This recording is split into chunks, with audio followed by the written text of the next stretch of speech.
اعوذ باللہ من الشیطان اللعین الرجیم بسم اللہ الرحمن الرحیم الحمد للہ الذی ہدانا لہذا وما كنا لنہتدی لولا ان ہدانا اللہ لقد جاءت رسل ربنا بالحق والصلاة والسلام علی سید الانبیاء وآلہ الطیبین الطاہرین المعصومین ولعنۃ اللہ علی اعدائہم اجمعین اما بعد فقد قال اللہ تبارک و تعالی وقولہ الحق بسم اللہ الرحمن الرحیم عبوسا قمطریرا صلوات پڑھ دے محمد و آل محمد۔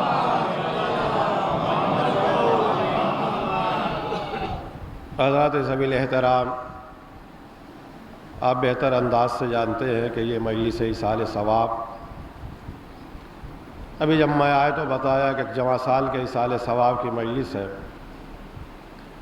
جن کے برادران، زوجہ اور ایک بچی بھی ہے، لہذا میں نے مناسب سمجھا کہ اس وقت اس ممدوح کا ذکر کیا جائے جہاں یہ ساری کیفیتیں پائی جاتی ہیں، اور وہ مرکزی حیثیت سرکار باب الحوائج کی ہے، اس لیے کہ ابھی جو کل تاریخ گزری ہے وہ ان کی والدہ ماجدہ جناب ام البنین کی بھی شہادت کی بھی تاریخ ہے، اور انشاءاللہ آپ محسوس ہوں گے کہ قرآن حکیم میں سرکار باب الحوائج کے سلسلے سے جو ارشاد ہوا وہ یہ ہے کہ عبوسا قمطریرا، قیامت کے دن جو جلال ہوگا وہ جناب عباس کے جلال کی طرح ہوگا۔ تیسری وجہ جو اس وقت مجھے ذکر کرنے کی ہے، ارباب فہم بیٹھے ہیں اور زیادہ تر جو لوگ ہیں ان کی شخصیتوں اور چہروں کو میں پہچان رہا ہوں کہ ہمارے یہاں غیر تو غیر ہیں، ہمارے یہاں شیعوں میں بھی جناب عباس کے فضائل اور مصائب بہت ہی کم پڑھے، مصائب تو پڑھے جاتے ہیں، فضائل بہت ہی کم پڑھے جاتے ہیں، اور اگر پڑھے بھی جاتے ہیں تو دو جملے استعمال کیے جاتے ہیں کہ جناب عباس بہت زیادہ شجاع اور بہت زیادہ بہادر تھے، اور جناب عباس بہت زیادہ وفادار تھے۔ آج میں اس ذیل بستی میں ایک جملہ کہہ رہا ہوں کہ یہ جو دو جملے، چاہے وہ شاعری ہو یا ذاکری ہو، جو کہا جاتا ہے کہ جناب عباس بہت زیادہ شجاع تھے اور جناب عباس بہت زیادہ وفادار تھے، یہ دونوں لفظ جناب عباس کے شایان شان نہیں ہیں، عباس سے بہت ہی کم ہیں ان کے درجے سے، اس لیے کہ کسی معصوم نے، میں چیلنج کر رہا ہوں علمی بستی میں، کہ کسی معصوم نے جناب عباس کو وفادار کہہ کے نہیں پکارا، اور نہ کسی معصوم نے جناب عباس کو شجاع کہہ کے پکارا۔ یہ جو ہم کہہ رہے ہیں یہ لفظ جناب عباس کے شان نہیں ہے، نہ معصوم نے انہیں وفادار کہہ کے پکارا، نہ جناب عباس کو شجاع کہہ کے پکارا۔ جو معصوم نے جملے کہے ہیں وہ سنیے آپ۔ جناب عباس کے بارے میں کہا وعد الذی وفا، جناب عباس وفادار نہیں تھے، عین وفا تھے۔ میری طرف آپ دیکھیں، وہ فوٹو کھنچتی رہے گی۔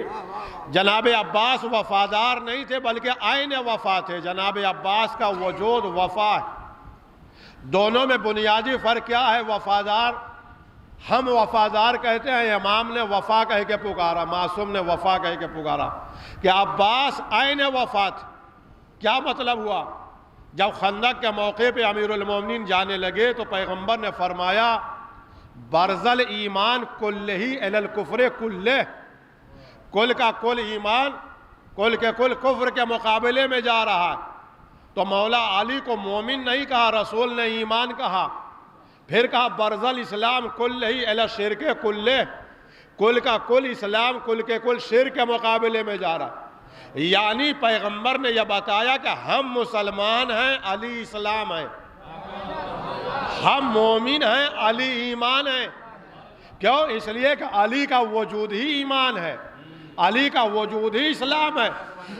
اسی طرح سے معصوم نے یہ کہا کہ عباس عین وفا ہے، ہم وفادار ہیں، وہ عین وفا ہیں، یعنی ان سے ہٹ کر وفا کوئی چیز نہیں، ان کا پورا وجود ہی وفا ہے۔ اسی طرح سے جناب عباس کے لیے شجاع نہیں کہا بلکہ یہ کہا اشجع آل محمد، شجاعوں میں شجاع۔ اہل بیت میں کون ایسی فرد ہے کہ جو شجاع نہیں ہے؟ محمد ابن حنفیہ، عبداللہ ابن جعفر، یہ جتنے زواج مقدسہ ہیں ان کی کوئی نظیر و مثال نہیں ہے، مگر ان کے درمیان جس کی شجاعت کا چرچا ہے اسے عباس کہتے ہیں۔ نہیں، ابھی آپ آمادہ نہیں ہوئے کہ جناب عباس کے فضائل آپ سنیں۔ ہمارے یہاں بہت ہی افراتفری کا ماحول اس وقت، کچھ لوگ اس بات پر بزر ہیں کہ ہم جناب عباس کو معصوم بنا لیں گے تو بہت بڑی فضیلت ہوگی، کچھ اس بات پر بزر ہیں کہ جب ان کے سامنے عباس کے فضائل پڑھے جاتے ہیں تو حیران ہو جاتے ہیں کہ کیا انہیں معصوم بنا رہے ہیں، امام بنا رہے ہیں، کیا بنا رہے ہیں۔ تو انہیں معلوم ہونا چاہیے کہ یہ جو عقیدہ اور مذہب کے لوگ فرش عذاب بیٹھے ہیں یہ کسی کو کچھ نہیں بناتے، ہمارے یہاں خدا بناتا ہے، ہم نہیں بناتے۔ لہذا ہم یہ نہیں ہے کہ آپ کے جذبات اور عقائد سے کھولیں، دونوں طرف افراط تفریط۔ یہ جو کہا جاتا ہے کہ جناب عباس معصوم، جب ہمارے کسی امام نے نہیں کہا تو ہم بھی نہیں احتیاطاً کہتے، مگر 12 یا 14 میں شامل نہ ہونا اس بات کی علامت نہیں ہے کہ فضیلتوں میں کہیں کوئی کمی ہے۔ دیکھیں، دو چیز ہوتی ہے، جب تک اس کی وضاحت نہیں ہوگی میں آگے نہیں بڑھوں گا، اس لیے کہ میرے سارے نقطے ضائع ہوں گے۔ پہلے دونوں باتوں کو سمجھیے، ایک چیز ہوتا ہے منصب، ایک چیز ہوتی ہے فضیلت۔ منصب الگ ہے، فضیلت الگ ہے۔ ایک چیز ہے منصب، ایک چیز ہے فضیلت۔ منصب الگ ہے، فضیلت الگ ہے۔ اب جن کو جہاں جگہ ملے وہیں بیٹھے، آگے پیچھے نہ ہو تاکہ میں یہ سنے آپ۔ ایک چیز ہے منصب، ایک چیز ہے فضیلت۔ منصب الگ ہے، فضیلت الگ۔ عام مسلمان جو ہیں وہ ہم سے اسی غلط فہمی کے شکار ہیں۔ جب ہم ہم ختم نبوت کے قائل ہیں، ہم سے زیادہ اس زمین پہ ختم نبوت کا کوئی قائل نہیں ہے، اس لیے کہ ہم روزانہ دن میں 3 بار اذان میں علی اللہ کا اعلان کر کے یہ بتاتے ہیں کہ ہم ختم نبوت کے قائل ہیں، ہمارے نبوت ختم ہو گئی، ولایت جاری ہے۔ ہم اعلان کرتے ہیں برما، مگر اس کے باوجود جب ہم اپنے اماموں کے علم غیب کو بیان کرتے ہیں، ما کانا ما یکون کو بیان کرتے ہیں، ان کے کمالات کو پڑھتے ہیں، تو کہتے ہیں یہ دیکھیے ان کو نبی بنا رہے، نبی بنا رہے، نبی بنا رہے۔ ہم ختم نبوت کے قائل، ہم ان کے فضائل سناتے ہیں، وہ منصب کا اعلان کرتے ہیں کہ یہ نبی بنا رہے، نبی بنا رہے۔ ان سے غلطی یہی ہوتی ہے، ہم فضیلت بیان کرتے ہیں، وہ منصب سمجھتے ہیں۔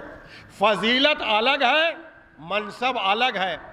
ہم اپنے 12 اماموں کو منصب نبوت میں شامل نہیں کرتے، مگر کمالات نبوت میں برابر کا شریک مانتے ہیں، فضائل میں برابر کا شریک مانتے ہیں۔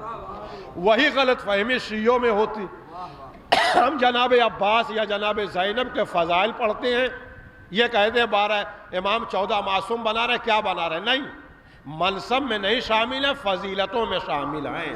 صلوات پڑھیں محمد وآل محمد۔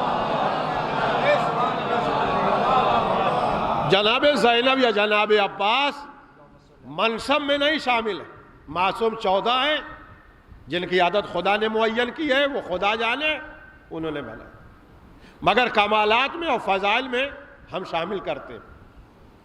کیوں؟ جو خدا 14 معصوم بنا سکتا تھا وہ 16 معصوم بھی بنا سکتا تھا، جو خدا 14 معصوم بنا سکتا تھا وہ 16 معصوم بھی بنا دیتا، اور جناب عباس جناب زینب کو شامل کر کے 16 کی عدد پوری کر دیتا۔ اللہ ہر چیز پہ قادر، مگر کیوں نہیں بنایا اس کی بہت ساری وجہ علماء نے بتائی، ایک وجہ اس وقت میں بتا رہا ہوں۔ یہ جتنے لوگ عصمت کے منکر ہیں، معتزلہ ہیں، ان کے صرف 2 دلیل۔ ہمارا یہ ماننا ہے کہ نبی، امام، معصوم، ملائکہ، فرشتے کسی طرح کا کوئی گناہ نہیں کرتے۔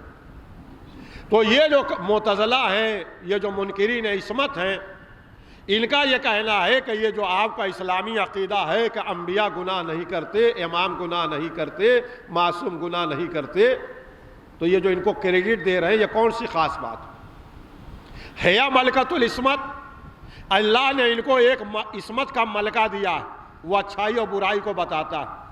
جس کی وجہ سے نبی اور امام فرشتے گناہ نہیں کرتے. اس میں کیا فضیلت؟ اگر وہی ملکہ عصمت اللہ ہمیں دے دے اور ہمیں بھی پتہ چل جائے کہ یہ آگ ہے تو ہم آگ میں تھوڑی کودیں گے, ہم بھی گناہ نہیں کریں گے, انہی کی طرح ہو جائیں گے. تو ان کا کوئی کمال نہیں ہے, وہ عصمت کا کمال ہے جو وہ لائٹ جلتی رہتی ہے. لہذا وہ عصمت ہمیں مل جائے تو ہم بھی انہی کی طرح زندگی گزاریں. یا اللہ ان سے اس ملکہ عصمت کو چھین لے اور ایسے سادہ زندگی بھیج دے دنیا میں, اور اس کے بعد وہ گناہ نہ کرے تو کمال ما فوق البشر ہے. تو یہ دو اعتراض, یا تو اللہ ان سے عصمت لے لے اور ہمارے درمیان زندگی گزارے اور گناہ نہ کرے تب ہم کمال مانیں گے, یا اللہ ہم کو بھی عصمت دے دے تو ہم بھی انہی کی طرح ہوں.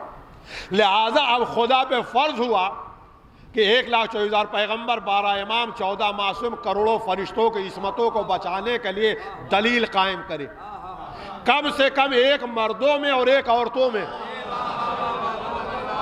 ایسے کو پیدا کرے جسے ملکہ عصمت تو نہ دے مگر معصومین کے درمیان رکھ دے, اور کہے کہ ذرہ برابر بھی کوئی فرق ہو تو بتاؤ, کوئی ترک اولا کا دھبا ہو تو بتاؤ. اسی لیے مردوں میں عباس کو رکھا, عورتوں میں زینب کو رکھا. کوئی فرق ہو تو بتاؤ. صلوات پڑھے محمد و آل محمد. جناب عباس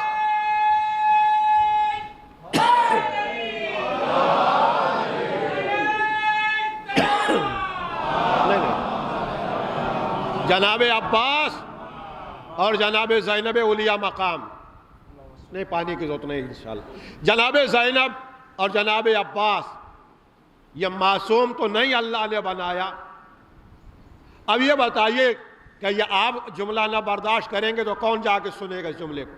یہ جو بچپن سے مجلسیں سنتے ہیں ان کے لیے میں کہہ رہا ہوں, جو کبھی کبھی آتے ہیں وہ سمجھ بھی نہیں پائیں گے کہ یہ نزاکتیں کیا ہیں. عباس اور زینب معصوم تو نہیں ہیں. عباس اور زینب کو اللہ نے معصوم نہیں بنایا مگر ایسا باکردار بنایا کہ جن کے کردار پہ ساری عصمتیں ٹکی ہوئی ہیں. یہ دلیل عصمت و طہارت ہیں. ان کے اوپر خدا کو اتنا بھروسہ ہے کہ ساری عصمتوں کو داؤ پہ لگا دیا ان کے کردار, اور زندگی بھر زینب کو معصومین کے درمیان رکھا, عباس کو 5 معصومین کے درمیان رکھا, مگر ذرہ برابر بھی کوئی فرق نہیں, ترک اولا کا دھبا نہیں. لہذا آئیے اب آپ متوجہ ہو گئے تو میں فضائل شروع کر رہا ہوں. آپ کے پاس اتنا وقت کہاں ہے کہ آپ کتابیں پڑھیے؟ آپ کے پاس اتنا وقت کہاں ہے کہ آپ جناب عباس کے اوپر ریسرچ کریے؟ یہ کام ہمارا ہے. میں اس بابرکت ممبر سے اعلان کر رہا ہوں کہ جناب عباس پہ ہزاروں کتابیں پڑھیے تو ناکافی ہے, ہزاروں تقریریں سنیے تو ناکافی ہے. آج مجھ جیسے مد فاضل کا ایک جملہ اگر اپنے سینے پہ آپ نے محفوظ کر لیا تو تا عمر پوری زندگی عظمت عباس سمجھنے کے لیے کافی ہے کہ عباس ہر میدان میں علی کا وارث ہے. عباس, مجھے جو توقع تھی کہ اتنا بڑا مجمع جو پوری توانائی سے ساتھ دے گا وہ نہیں ہے. اس کی وجہ مجھے بھی معلوم ہے, 35 سال سے میں بھی مجلسیں پڑھتا ہوں, آپ کی نبضیں میرے ہاتھ میں ہے کہ کس جملے پہ آپ کتنی تعریف کریں. جناب عباس, میں نے پھر کہا کہ اس سلسلے میں جب بات ہوتی تو لوگ سوچنے زیادہ لگتے. آپ سوچ رہے ہوں گے کہ یہ تہذیب صاحب کیا کہہ رہے ہیں کہ علی کے وارث اور جانشین کو عباس کہتے ہیں, تو یہ امام حسن اور امام حسین کیا ہوئے؟ اس لیے زیادہ خوش ہو کہ آپ نے تعریف نہیں کی. تو ایسا نہیں ہے کہ آپ زیر ممبر سوچ رہے ہیں ہم ممبر میں بغیر سوچے پڑھنے چلے آئے, ایسا نہیں ہے. میں قرآن پڑھ کے کہہ رہا ہوں پوری ذمہ داری سے کہ علی کا وارث عباس ہے. تفسیریں پڑھ کے کہہ رہا ہوں علی کا وارث عباس ہے. حدیثیں پڑھ کے کہہ رہا ہوں علی کا وارث عباس ہے. تاریخ پڑھ کے کہہ رہا ہوں علی کا وارث عباس ہے. اب دیکھتا ہوں کون ہے کہ جو اپنے دل میں عباس کی محبت بھی رکھے گا, خاموش رہے گا. اب آپ پوچھیں گے حسن اور حسین, تو حسن اور حسین محمد کے وارث ہیں, عباس علی کا وارث ہے. حسن اور حسین محمد کے وارث ہیں, عباس علی کا وارث. ایسا نہیں ہے کہ رسول اللہ کے یہاں اولاد نہیں ہوئی تھی, ایسا نہیں ہے کہ رسول اللہ کے یہاں اولاد نہیں ہوئی تھی. جناب خدیجہ کی شادی کے 5ویں سال جناب قاسم پیدا ہوئے، اور اس کے بعد اولادیں ہوئیں۔ ایک بات اور درمیان میں آ گئی، اور اب شہزادی کے مہینے گزر چکے ہیں، لہذا ایک بات اور میں کہہ دوں، نوجوانوں کی کثرت اپنے موبائل پر اس پیغام کو ریکارڈ کر لیں۔ ایک پروگنڈا عالم اسلام میں بے بنیاد پھیلایا جا رہا ہے شروع سے کہ رسول اللہ کے 4 بیٹیاں تھیں جناب فاطمہ کے علاوہ، اور ان 3 بیٹیوں کا نام بھی بتایا جاتا ہے اور ان کے شوہر کا بھی نام بتایا جاتا ہے۔ مگر اس پیغام کو نوٹ کریے، جھوٹ کے پیر نہیں ہوتے۔ علامہ شبلی سے لے کر سیوطی تک اور ابن خلدون تک، طبقات ابن سعد نے، یہ جتنی تاریخ کی آج تک کتابیں، اس میں کوئی اختلاف نہیں ہے شیعہ سنی میں، کہ سب نے لکھا ہے کہ رسول اللہ کی جب شادی ہوئی تو پیغمبر کی عمر مبارک 25 سال تھی۔ اس میں کوئی جھگڑا نہیں۔ نوٹ کریے، لکھیے اس بات کو تاکہ بھولیے نہیں کہ رسول اللہ کی جب شادی ہوئی، خدیجہ کی عمر میں تو اختلاف ہے کہ 40 سال تھی، وہ بھی جھوٹی روایت ہے، 26-27 سال سے زیادہ نہیں تھی، مگر مانتے ہیں۔ مگر پیغمبر کی عمر متفق ہے کہ 25 سال تھی۔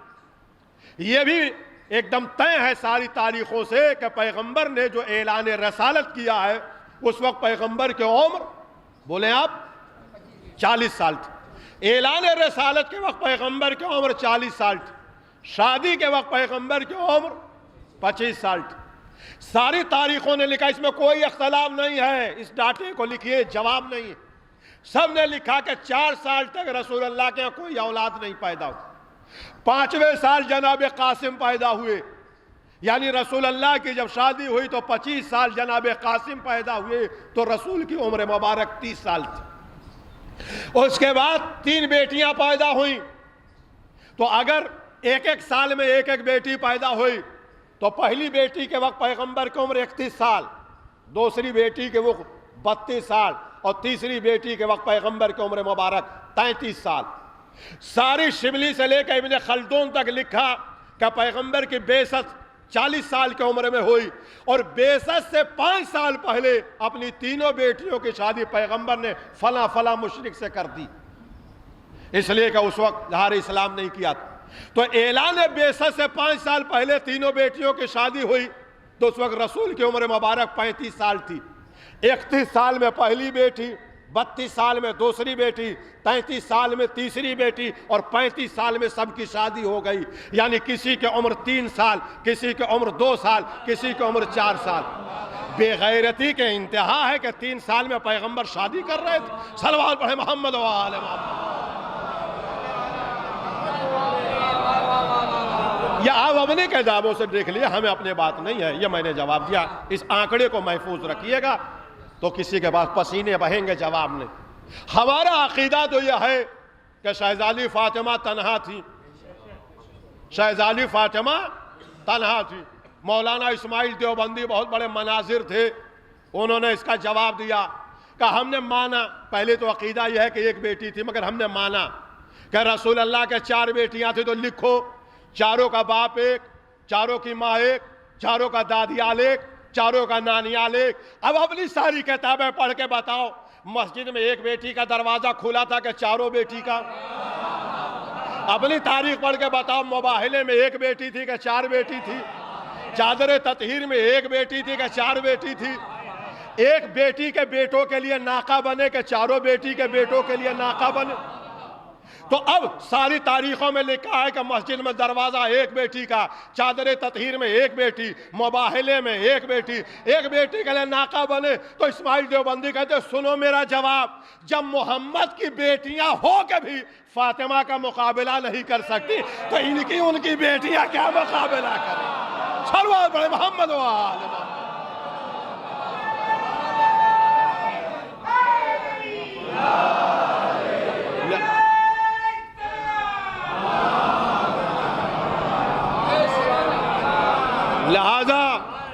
لہذا اب تاریخ یہ بتاتی ہے کہ جناب قاسم پیدا ہوئے، 5ویں سال جناب قاسم پیدا ہوئے۔ اللہ نے اولاد دیا پیغمبر کو، مگر اولاد واپس لی۔ کیوں؟ اس لیے شہزادی کی فضیلت میں فاطمہ الزہرا کی تاکہ میراث میں کوئی شہزادی کے برابر نہ آنے پائے، حصے دار نہ بننے پائے، میراث تک میں بھی کوئی ان کے برابر نہ آئے۔ اللہ نے آواز دی، اے علی و فاطمہ، اس کائنات میں محمد سے زیادہ ہمیں کوئی محبوب نہیں ہے، مگر اس سے بھی اولاد لے لی تمہاری محبت میں، تو اب جو صحیح کہ اپنے بیٹے حسن اور حسین کو محمد کی دلجوئی کے لیے ان کے حوالے کرو۔ علی نے آواز دی، پروردگار ہم بیٹے دینے کے لیے تیار ہیں، مگر مسلمانوں کو کیسے پتا چلے کہ ہمارے بیٹے حسن اور حسین حکم خدا سے محمد کے بیٹے ہیں؟ میری طرف دیکھتے رہے، آپ لوگ آتے جاتے رہیں گے۔ مسلمانوں کو کیسے پتا چلے کہ ہمارے بیٹے حسن اور حسین حکم خدا سے محمد کے بیٹے ہیں؟ لہذا یہ اعلان بند کمرے میں نہ کر، میدان میں کر، قرآن میں کر، قرآن میں کر، قرآن میں کر، میدان میں کر۔ اللہ نے کہا نہ گھبراؤ، مباہلے کے میدان میں ابنائے محمد بنا کے قرآن میں آیت نازل کریں گے۔ اب جب مباہلے کے میدان میں حسن و حسین بنص قرآن محمد کے بیٹے ہو گئے، تب علی نے اپنی پیشانی سجدے میں رکھی، اردو ادب جاننے والے بیٹھے ہیں، اور اپنی پیشانی سجدے میں رکھ کے دعا کیا، پروردگار یہ تو اب محمد کے بیٹے ہو گئے، ہمیں کوئی اپنا وارث دے، ہمیں کوئی اپنا وارث دے، ہمارا نام چلے، ہمارا کوئی وارث ہو۔ اب جملہ برداشت کریے گا، عباس کتنا باکمال ہوگا، یا علی کی دعا جانے خدا کی عطا جانے، یا علی کی دعا جانے خدا کی عطا جانے۔ نہ مانگنے والے کے خلوص میں کوئی کمی ہے، نہ دینے والے کی عطا میں کوئی کمی۔ مانگنے والا علی جیسا، دینے والا خدا جیسا، پیدا ہونے والا عباس جیسا، ہم کیا بتائیں؟ ہم نے وہی ایک فارمولہ بتایا کہ سمجھنے کے لیے تھوڑا سا اشارہ کافی ہے کہ علی کے وارث کو عباس کہتے۔ اب اگر علم علی کا کوئی پیمانہ ہے تو اسی آئینے میں عباس کو دیکھیے، شجاعت علی کا کوئی پیمانہ ہے تو اسی آئینے میں عباس کو دیکھیے، سخاوت علی کا کوئی پیمانہ ہے تو اسی آئینے میں عباس کو دیکھیے۔ یہ جو صرف کہا جائے عباس شجاع، اس میں کوئی دو رائے نہیں ہے کہ عباس شجاع نہیں اشجاع تھے، عباس وفادار نہیں بلکہ عین وفا تھے، مگر شجاعت اور وفا انسان کی زندگی کا ایک کمال ہے، عباس کل کمال کا نام ہے۔ عباس جتنے بڑے شجاع، اتنے بڑے بہادر، اتنے بڑے سخی، اتنے بڑے رحیم، اتنے بڑے کریم، اتنے بڑے مبدر، اتنے بڑے مفسر، اتنے بڑے محقق۔ اس کے سمجھانے کے لیے جو میں نے جملہ کہا وہی کافی ہے کہ ہر میدان میں علی کے وارث۔ مسائل تک میں ثابت کروں گا، اگر نہ کر پاؤں تو کھڑے ہو کے ٹوکیے گا۔ ہر میدان میں جو بھی آپ لائیے، میں حدیث سناتا ہوں، الباس وراثت پا رہے ہیں مولا علی۔ ہر میدان میں علی کے وارث کا نام عباس۔ آئیے میں تھوڑا تھوڑا آپ کو سناؤں۔ کسی کے سوانح عمری جب پڑھی جاتی ہے تو اس کے دادیال، اس کے نانیال کا ذکر کیا جاتا ہے۔ میں جناب عباس کی سوانح عمری نہیں، کچھ فضائل کی جھلکیاں سنا رہا ہوں۔ اس سے زیادہ جس کو شوق ہے 40 مجلسیں نیٹ پر میری جناب عباس کے بارے میں آپ سنیں تو آپ محظوظ ہوں گے۔ جناب عباس کا دادیال، تو آپ دادیالی ہیں، یہ برابر سنتے رہیں، جیسے پاک و پاکیزہ ہے ویسے بامعرفت جناب عباس کا نانیال۔ جناب عباس کے ایک اور میں ایک چیز کی وضاحت کر دوں، حالانکہ اس کی تفصیل کی اس وقت نہیں ہے، بعد مجلس جس کو زیادہ شوق ہو وہ پوچھ سکتا، کتابیں بتاؤں۔ ایک ہمارے ہاں شیعوں میں بہت بڑا پروگنڈا یا بنی امیہ کا تھا، جو لا کے شیعوں میں بھی چھوڑ دیا گیا، اور وہ شاعر یا ذاکرین جن کو کتابیں پڑھنے کا وقت نہیں ہے اور سنی سنائی باتوں سے کام چلاتے ہیں، وہ بھی اپنے شعر میں اور نوحوں میں اور منبر پہ آ کے پڑھتے ہیں استغفر اللہ اعظم باللہ، ان کے منہ میں خاک ہو کہ جناب عباس کا شمر ماموں تھا۔ یہ بالکل گڑھی بنی امیہ کی روایت ہے، جس کو مناظرہ کرنا ہم سے کہے، دور دور تک جناب عباس کے نانیال سے شمر کا کوئی سروکار نہیں ہے۔ اس وقت دو ملک تھا، ایک عراق اور ایک حجاز، جس کو آج آپ سعودی بولتے ہیں، یہ حجاز تھا، اور جو عراق تھا وہ کوفہ اور بصرہ، یہ سب عراق میں تھا۔ شمر کوفے کا رہنے والا تھا، عباس کا نانیال مکے کا رہنے والا تھا۔ شمر کے خاندان کا ٹائٹل جوشن خاندان تھا اور عباس کے خاندان کا ٹائٹل کلابیہ خاندان تھا۔ لوگ آتے جاتے رہیں گے، آپ سن لیں گے۔ یہ مجلس امام حسین علیہ السلام ہے، جس میں محبان اہل بیت آتے ہیں، اور اس کا کمال یہ ہے کہ مومن ہے، مومن کا کمال یہ ہے کہ ایک ساتھ مجلس میں نہ آئے، اس لیے کہ مومن وہ ہے جس کا عقیدہ قرآن پہ ہے، نہ آیتیں ایک ساتھ نازل ہوئی ہیں نہ مومنین ایک ساتھ نازل ہوئی ہیں۔ مرثیہ خوانی سے لے کر تبرک تک لوگ آتے رہتے ہیں، کوئی مرثیے میں آئے گا، کوئی مجلس میں آئے گا، کوئی نوحے میں آئے گا، کوئی تبرک میں آئے گا، اس لیے کہ جس کو جس میں انٹرسٹ ہو، مرثیہ سننا ہوگا تو اس میں آئے گا، مجلس سننا ہوگا تو اس میں آئے گا، تبرک میں انٹرسٹ ہوگا تو اس میں آئے گا۔ صلوات پڑھیں محمد و آل محمد۔ یہ کہ کلچر ہے، ہوتا رہے گا۔ آپ سنیں، اس وقت ادھر ادھر دیکھتے ہیں تو خبت ہو جاتی ہے بات۔ بہرحال جناب عباس کے نانیال کے بارے میں بتا رہا ہوں میں کہ یہ جوشن خاندان ہے یا کلابیہ خاندان ہے، دونوں کا ملک الگ تھا، دونوں کا خاندان الگ۔ جناب عباس کے نانا کا نام حزام تھا، ان کے باپ کا نام وحید تھا، ان کے باپ کا نام عامر تھا، ان کے باپ کا نام نظر تھا، ان کے باپ کا نام معید تھا، ان کے باپ کا نام قیدار تھا، ان کے باپ کا نام نظر تھا، ان کے باپ کا نام قسی تھا۔ پیغمبر کہتے ہیں ہمارا سلسلہ نسب جب قسی تک پہنچ جائے تو ٹھہر جاؤ، یعنی جو پیغمبر کے مورث اعلیٰ ہیں وہی جناب عباس کے نانیال کے بھی مورث اعلیٰ۔ یہ روحانی خاندان تھا، یہ عرفانی خاندان تھا۔ میری 5 مجلسیں ہیں کہ ارادہ مشیت کا نام عباس ہے، عباس کے ارادے، اللہ کے ارادے میں ہے کہ عباس پیدا، اس لیے اس نانیال کا انتخاب خدا نے کیا۔ تو 40 قبیلے تھے، اس میں ایک قبیلہ بنی ہاشم کا ہے جو پیغمبر کا خاندان، اور ایک قبیلہ بنی کلاب ہے جو عباس کا نانیال۔ 38 قبیلے اور ہیں جو کافروں اور مشرکوں کے تھے۔ میں مجلس پڑھنا چھوڑ دوں گا، کوئی صاحب بنی امیہ کی بھی گڑھی روایت دکھا دیں کہ 65 جنگیں جتنی پیغمبر سے بدر سے لے کر حنین تک ہوئی، کسی جنگ میں عباس کا نانیال پیغمبر سے لڑنے آیا ہو؟ سمر آ رہا؟ کسی لڑائی میں ایسا نہیں ہے کہ ان کو بلایا نہیں، بار بار ان سے کہا جاتا تھا، مگر ان کے سردار جناب عامر کہتے کہ نہیں، ہم پیغمبر کے مقابلے میں نہیں چاہتے، اس خاندان کے مقابلے میں نہ اسلام آنے سے پہلے کبھی لڑے، یہ ان کی روحانیت تھی، نہ اسلام آنے کے بعد کبھی لڑے۔ یہاں تک کہ جب اسلام کی آخری لڑائی حنین ہوئی، جس میں سارے چندے کر کے سارے قبیلے آ گئے اور یہودیوں اور عیسائیوں سے بھی مدد لے کے کافی اسلحے خرید لیے گئے، اور یہ جنگ شروع ہوئی کہ اسلام کا قلع قمع ہوئی، آخری لڑائی۔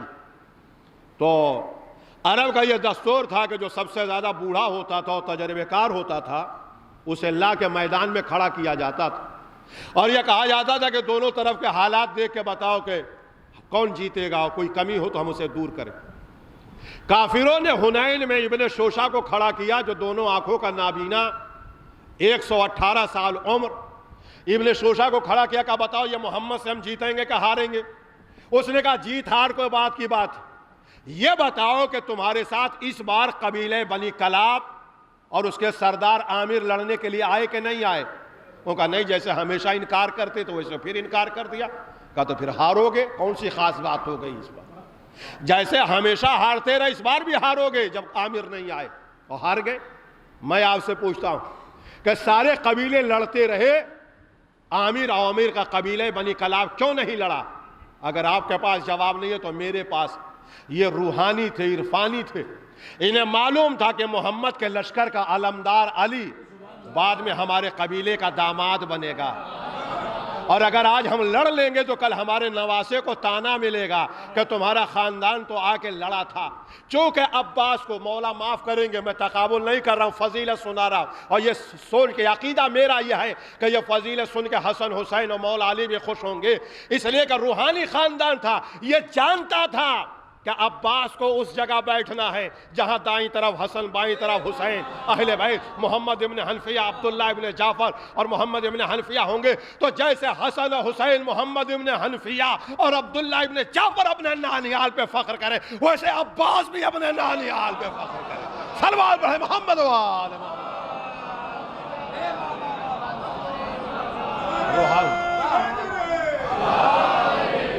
بہت سمر یہاں کہاں سے بیچ میں آ گیا؟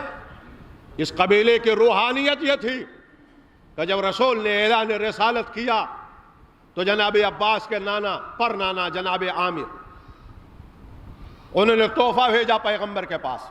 ساری شیعہ سنی کتابوں میں یہ واقعہ لکھا۔ پیغمبر نے تحفے کو واپس نہیں کیا، تحفے کو قبول کر لیا۔ اور جو غلام تحفہ لے کے آیا تھا اس سے یہ کہا کہ عامر نہیں آئے؟ کہا نہیں، عامر بیمار ہے، انہیں سخت بخار ہے۔ پیغمبر نے کہا وہ مٹی لے کے آؤ۔ وہ غلام مٹی لے کے آیا، پیغمبر نے اس میں اپنا لعاب ملایا اور کہا عامر کو لے جا کے دینا، کہنا پانی میں گھول کے پی لیں، شفا ہو جائے گی۔ کیا یہ بات صرف لکھنے کے لیے ہے، سمجھنے کے لیے نہیں؟ عامر نے اسے گھول کے پی لیا، عامر کو شفا ہو گئی۔ لعاب معصوم کبھی کافر کے پاس جا ہی نہیں سکتا۔ حضرت علی نے کوفے میں اعلان کیا تھا خطبہ دیتے ہوئے، ھذا لعاب رسول اللہ۔ اس کے بعد جب شفا ہو گئی تو عامر آئے، طبری نے بھی لکھا، علامہ مجیسی نے بھی لکھا، پیغمبر کے پاس آ کے بیٹھے۔ پیغمبر کا سینہ مبارک 40 سال، عباس کے پر نانا کا سینہ مبارک 116 سال، 116 سال کا بوڑھا آ کے بیٹھا۔ پیغمبر نے مسکرا کے کہا عامر وہ دین آ گیا جو آنے والا تھا، کلمہ پڑھ لو۔ کہا چاہتا تو میں بھی ہوں کلمہ پڑھ لوں، مگر میری ایک شرط ہے۔ کہا وہ شرط کیا ہے؟ کہا میں اس شرط پہ کلمہ پڑھوں گا کہ آپ تحریر لکھ کے دیں کہ آپ کے بعد آپ کا خلیفہ اور آپ کا جانشین میں ہوں گا۔ پیغمبر مسکرائے۔ کبھی آپ نے سوچا ہے کہ 116 سال کا آدمی 40 سال کے جوان سے کہے کہ تمہارے مرنے کے بعد ہم خلیفہ ہوں گے؟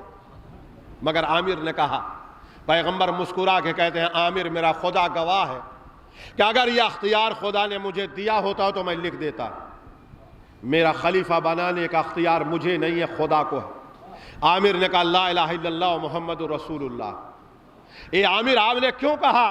کہ ہم پہلے ہی دن چاہ رہے تھے کہ یہ بات تاریخ میں لکھ دی جائے تاکہ ہمارے داماد کے لیے زمین ہموار ہو جائے کہ خلیفہ بنانے کا اختیار خود محمد کو بھی نہیں ہے، خدا کو ہے۔ صلوات پڑھیں محمد و آل محمد۔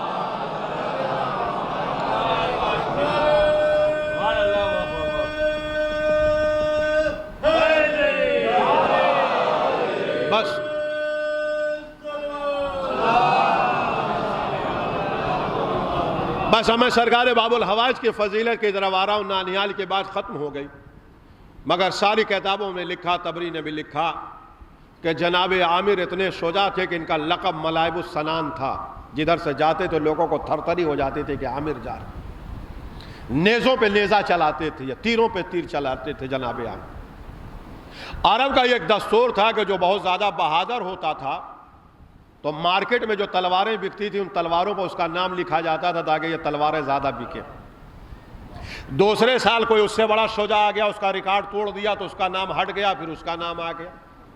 تیسرے سال کسی نے اس کا ریکارڈ توڑ دیا تو اس کا نام آ گیا۔ طبری جو سب سے پرانی تاریخ ہے وہ لکھتی ہے کہ عامر اتنے شجاع تھے کہ تقریباً 50 سال تک شجاعت کی تلواروں پہ عامر ہی کا نام عرب میں لکھا رہا۔ عامر کے بعد کوئی اتنا بہادر نہیں پیدا ہوا جو عامر کا ریکارڈ توڑتا اور تلواروں سے عامر کا نام مٹا کے اس کا نام لکھا جاتا۔ 50 سال تک عامر کا نام چل رہا تھا۔ سن 2 ہجری میں جب علی نے جنگ وحد فتح کیا اور علی کے ہاتھ میں ذوالفقار آئی تو طبری کہتا تلواروں سے عامر کا نام مٹا کے علی کا نام لکھا گیا۔ نہیں کیسے آپ سن رہے ہیں؟ تلواروں سے عامر کا نام مٹا کے علی کا نام لکھا گیا۔ تو میں جملہ کہہ رہا ہوں کہ شجاعت کی تلواروں پر یا عباس کے نانا کا نام تھا یا عباس کے باپ کا نام، اور کسی کے باپ کا نام نہیں۔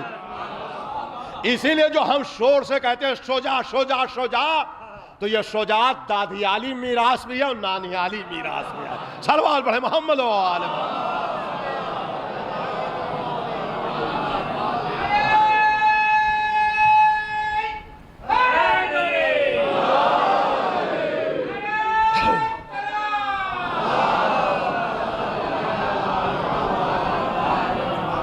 اور اب شہزادی کا ایک حق ادا ہو جائے یا نانیال کا۔ مادر عباس پر صرف ایک جملہ مگر وہ ایک عشرے کے برابر ہوگا۔ میں ممبر سے چیلنج کر رہا ہوں، اعلان کر رہا ہوں کہ پوری ذمہ داری سے میں نے جتنی تاریخ پڑھی، یہ جتنے ازواج مطہرات اہل بیت کے گھر آئیں، ہر بی بی کی تمنا، خواہش، آرزو تھی کہ کسی طرح سے اس گھر سے ہمارا رشتہ ہو جائے۔ اس کے لیے وہ زمینیں فراہم کر رہی تھی۔ ہر بیوی کی تمنا ہے کہ کسی طرح سے ہمارا رشتہ اس گھر میں آ جائے. جناب خدیجۃ الکبریٰ سے لے کر نرجس خاتون تک. اب آپ کو عباس کو جواب دینا ہے اس جملے کا. ہر بیوی خدیجہ سے لے کر نرجس خاتون تک ہر بیوی کی تمنا، تڑپ، چاہت اس گھر سے رشتہ، اس گھر سے رشتہ. یہ فضیلت تنہا مادر عباس کی ہے کہ علی کی تمنا ہے کہ یہ بیوی ہمارے گھر آئے، یہ بیوی ہمارے گھر آئے، یہ بیوی ہمارے گھر آئے. آپ کہیں نہیں دکھا سکتے کہ فاطمہ نے یہ کہا ہو کہ ہمارا رشتہ یہاں ہو جائے. حزام نے بھیجا ہو پیغام. علی بار بار کہہ رہے ہیں بھائی عقیل، بھائی عقیل، بھائی عقیل. کیا مطلب ہوا؟ اس کا مطلب یہ ہوا کہ تمنا علی کا نام عباس نہیں ہے، تمنا علی کا نام ام البنین ہے. اب دماغ کے بھوجے اڑ جائیں گے. بہت سارے لوگوں کی بیویاں مر جاتی ہیں، دوسری شادی ہوتی ہے، مگر کردار یاد رہتا ہے. اشاروں میں کہنا رسول اللہ زندگی میں خدیجہ کو یاد کرتے رہے. ایک جملہ کہہ رہا ہوں، جو عقل کل ہو، مذاق نہیں، جو عقل کل ہو، جو عصمت کبریٰ ہو، جو فاطمۃ الزہرا ہو، اس خاتون کے بعد اس مسند پہ بٹھانے کے لیے علی جس بیوی کی تمنا کریں اسے مادر عباس کہیں. فاطمہ کے بعد اگر علی کسی بیوی کی خواہش کریں شہزادی کے بعد تو اسے مادر عباس کہیں. یہ بہت بڑی فضیلت ہے، جا کے سوچتے رہیے. کہہ رہے ہیں بھائی عظیم، کیوں؟ اس لیے کہ جناب عباس آنے والے ہیں، ارادہ مشیت میں ہے، اس لیے اتنا پاک خاندان شمر ملون یہاں کہاں بیچ میں درمیان میں. لہذا جناب عباس کا خاندان دادیال اور نانیال، دادیال تو آپ جانتے ہیں روحانی خاندان. چنانچہ تاریخ بتاتی ہے کہ جناب حزام سے جا کے جو جناب عقیل نے کہا اور وہ خوش ہوئے اور بارات گئی. جیسے جناب فاطمہ کا نکاح خدا نے پڑھا ویسے مادر عباس کا بھی نکاح خدا نے پڑھا. وہ روایتیں میں آپ کو سناؤں گا. جناب عباس، تین باتیں جناب عباس کی کہہ کے میں مجلس کو ختم کر رہا ہوں. جناب عباس جناب عباس علی کے وارث عباس، علی کے وارث عباس. جناب عباس جب پیدا ہوئے تو جناب زینب اولیاء مقام، درمیان سے میں بہت ساری باتیں چھوڑ رہا ہوں اس لیے کہ ایک مجلس میں کہاں سے باتیں ہوں. سفید کپڑے میں لپیٹ کر امیر المومنین کے پاس لائے. علی پیار کر رہے تھے. جناب زینب نے پوچھا بابا آپ نے میرے بھائی کا نام رکھا؟ کہا ہاں. کیا نام رکھا؟ کہا عباس. جناب زینب نے پیشانی کو دیکھا، کہا بھائی بابا کیوں نہ ہو، میرے بھائی کی پیشانی کے چتمن یہ بتا رہی ہے کہ میرا بھائی شیر ہے. جناب زینب نے پوچھا کہ لقب رکھا؟ کہا ہاں. کہا کیا رکھا؟ یہ سب جناب عباس کا 150 سے زیادہ جناب عباس کے القاب ہیں جو میں آپ کو سنا سکتا ہوں خود. کہا لقب رکھا؟ کہا ہاں. کہا کیا لقب رکھا؟ کہا قمر بنی ہاشم، مہامی، بطل، اطلس. یہ سب جناب عباس کے القاب ہیں جو امیر المومنین نے انہیں عطا کی. کہا کنیت رکھے؟ کہا ہاں. کیا کنیت رکھی؟ کہا ابو الفضل. بعض لوگ یہ سمجھتے ہیں کہ جناب عباس کے بیٹے کا نام فضل تھا اس لیے ان کی کنیت ابو الفضل ہے. یہ غلط و بے بنیاد. اس کی 2 وجہ ہیں. معصومین کی کثرت سے حدیث یہ ہے کہ ہم اہل بیت کا نام اور کنیت ساتھ میں رکھا جاتا پیدا ہوتی، اسی لیے ابو القاسم، ابو الحسن یہ سب پیدا ہوتے کنیت رکھی گئی. دوسرے اگر آپ مان بھی لے کہ فضل کی وجہ سے کنیت ہے تو فضل بڑے بیٹے نہیں تھے، فضل تیسرے نمبر کے بیٹے تھے.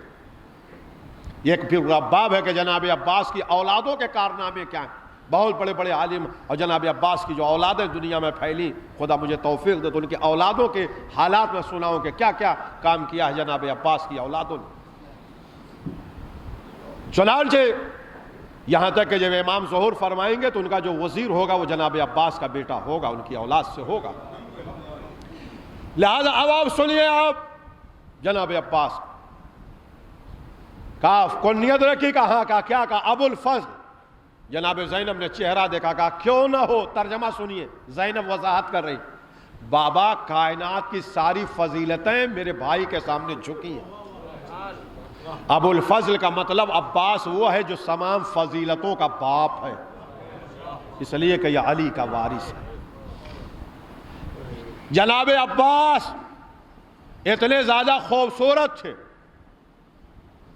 کہ مولا علی کی طرف سے سختی سے منع تھا، علی کی طرف سے، کہ بغیر نقاب پہنے کبھی عباس گھر کے باہر نہ نکلے۔ اور ایک دو دن نہیں، سن 36 ہجری تک عباس چہرے پر نقاب ڈال کے نکلتے تھے۔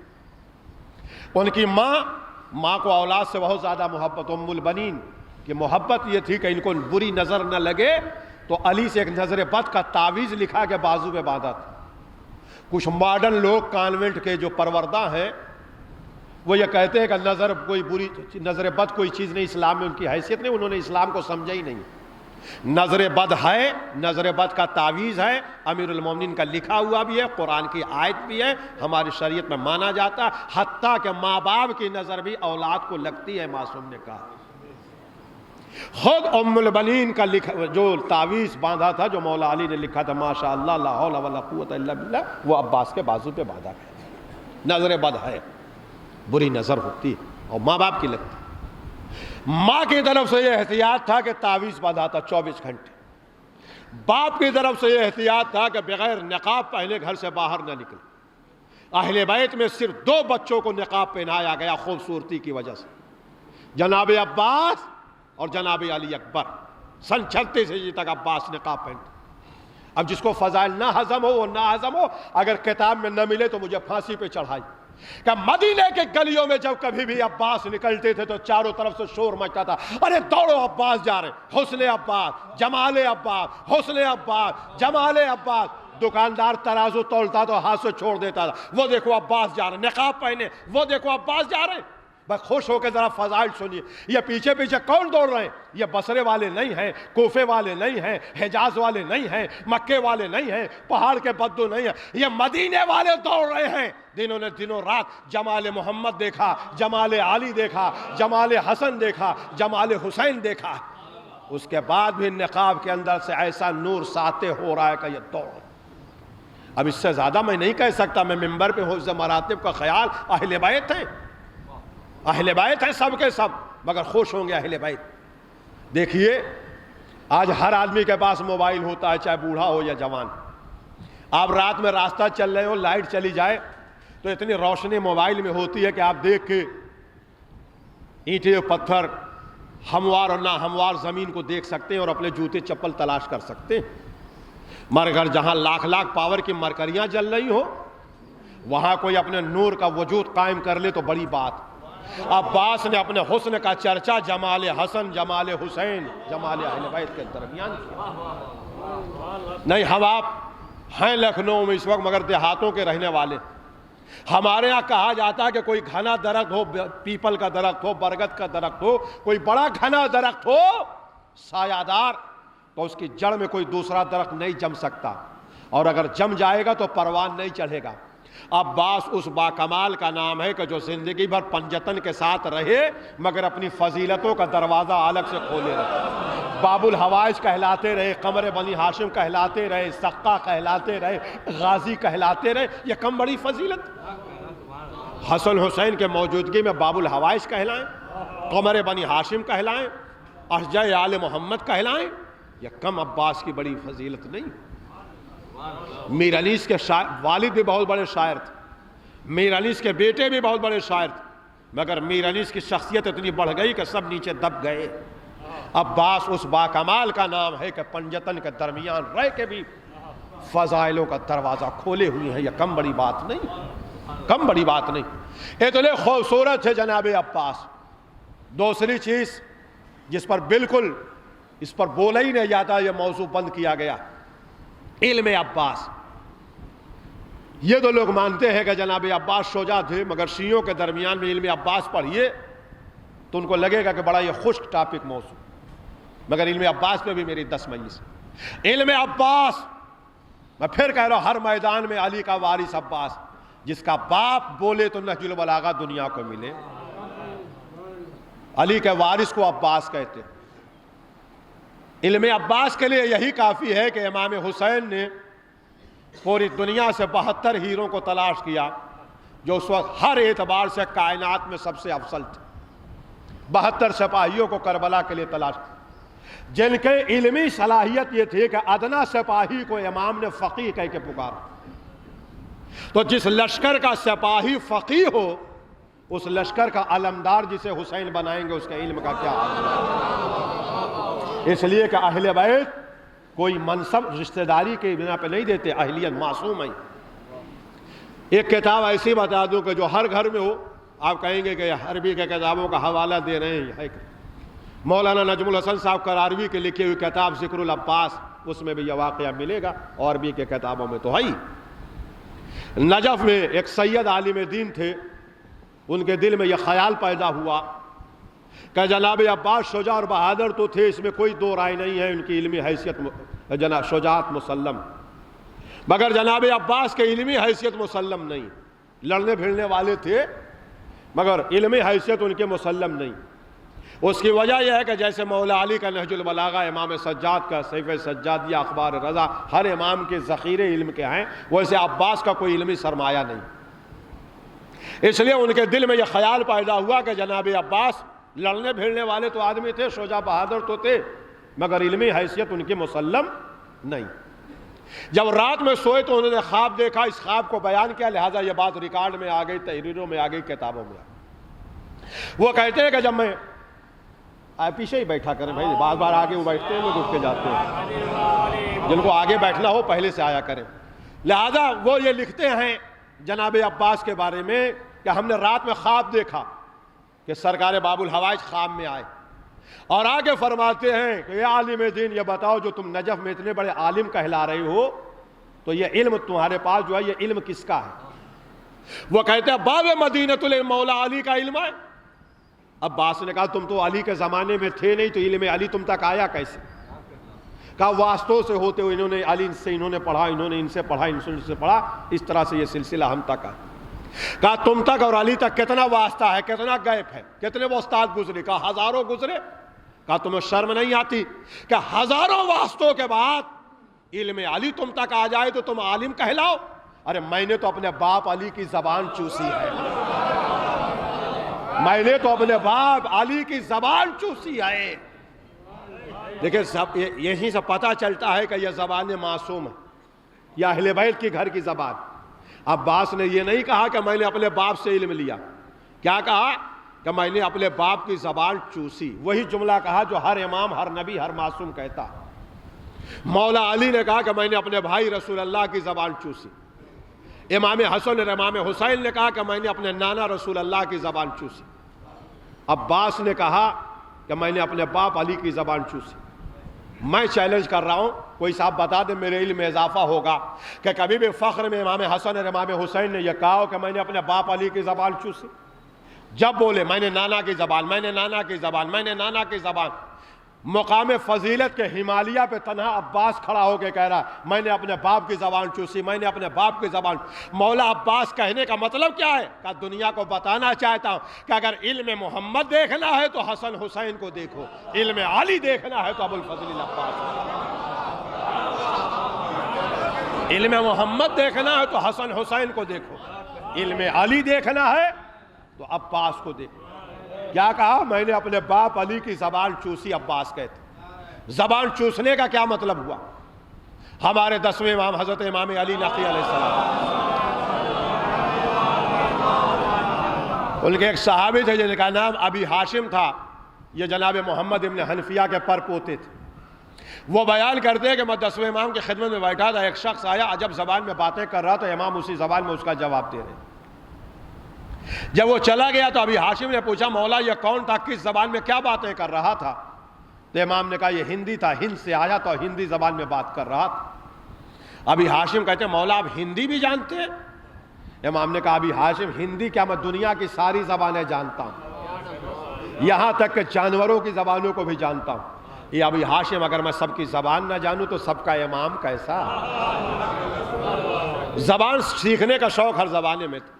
ابھی ہاشم کہتے ہیں مولا یہ ہندی زبان اچھی لگ رہی تھی، کیا ہم سیکھ سکتے ہیں؟ امام نے کہا کہ قحط نہیں پڑا. اس وقت پوری دنیا میں 70 زبان بولی جاتی. امام نے کہا ابھی ہاشم اگر تم سیکھنا ہی چاہتے ہو تو میں 70 زبان تمہیں سکھا سکتا. کہا مولا 70 زبان کہاں؟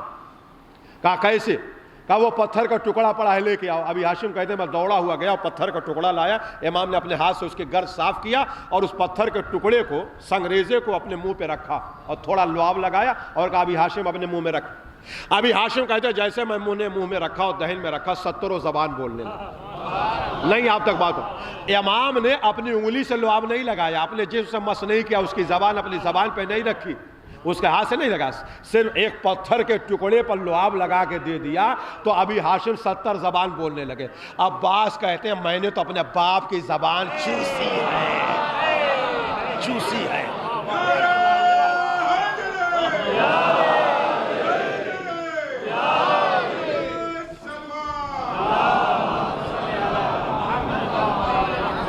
جن کو عباس کا علمی کارنامہ زیادہ دیکھنا ہو وہ جناب عباس کے خطبات اب چھپ چکے ہیں. ناصریہ لاہوری میں دیکھ سکتے ہیں. مکے میں خطبہ دیا، خود کربلا میں جناب عباس کا بڑا مارکۃ العرا خطبہ جو بنی ہاشم کے جوانوں سے ہے، جس کی روایت جناب زینب اولیاء مقام نے کی ہے.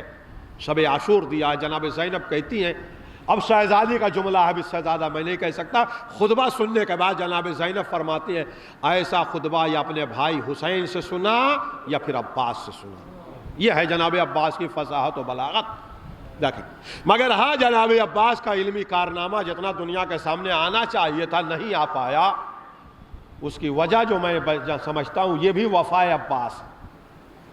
وفائے عباس بہت سنتے. ایک عباس کی وفا یہ بھی ہے کہ جو ان کا علمی کارنامہ اور ان کے کمالات اور فضائل دنیا کے سامنے نہیں آ پائے. یہ میرے غازی کی وفا ہے، عباس کی وفا ہے. کیوں؟ تہذیب آل محمد یہ تھی کہ وہ اپنے بڑوں کے سامنے نہیں بولتے تھے. اتنی موٹی کتاب نہج البلاغہ ہے، ہر شیعہ کے پاس ہے. ایک جملہ دور پیغمبر کا دکھا دیجئے تو میں جانوں. جب تک پیغمبر زندہ تھے علی خاموش، تصدیق کرتے رہے. علی پیغمبر ممبر سے بولتے. پیغمبر کے بعد جب علی بولے تو دنیا کو نہج البلاغہ مل گئی. حسن حسین زیر ممبر خاموش بیٹھے. جب حسن ممبر پر آئے تو حسین خاموش بیٹھے. عباس اس باکمال کا نام ہے کہ جو اس دنیا میں آیا تو دائیں طرف بڑا بھائی امام، بائیں طرف چھوٹا بھائی امام. عباس نے نہیں چاہا کہ فاطمہ کے بیٹوں کے مقابلے میں کوئی ہمیں عالم کہہ کے پکارے، کوئی ہمیں باکمال کہہ کے پکارے، کوئی ہمیں بافضیلت کہہ کے پکارے.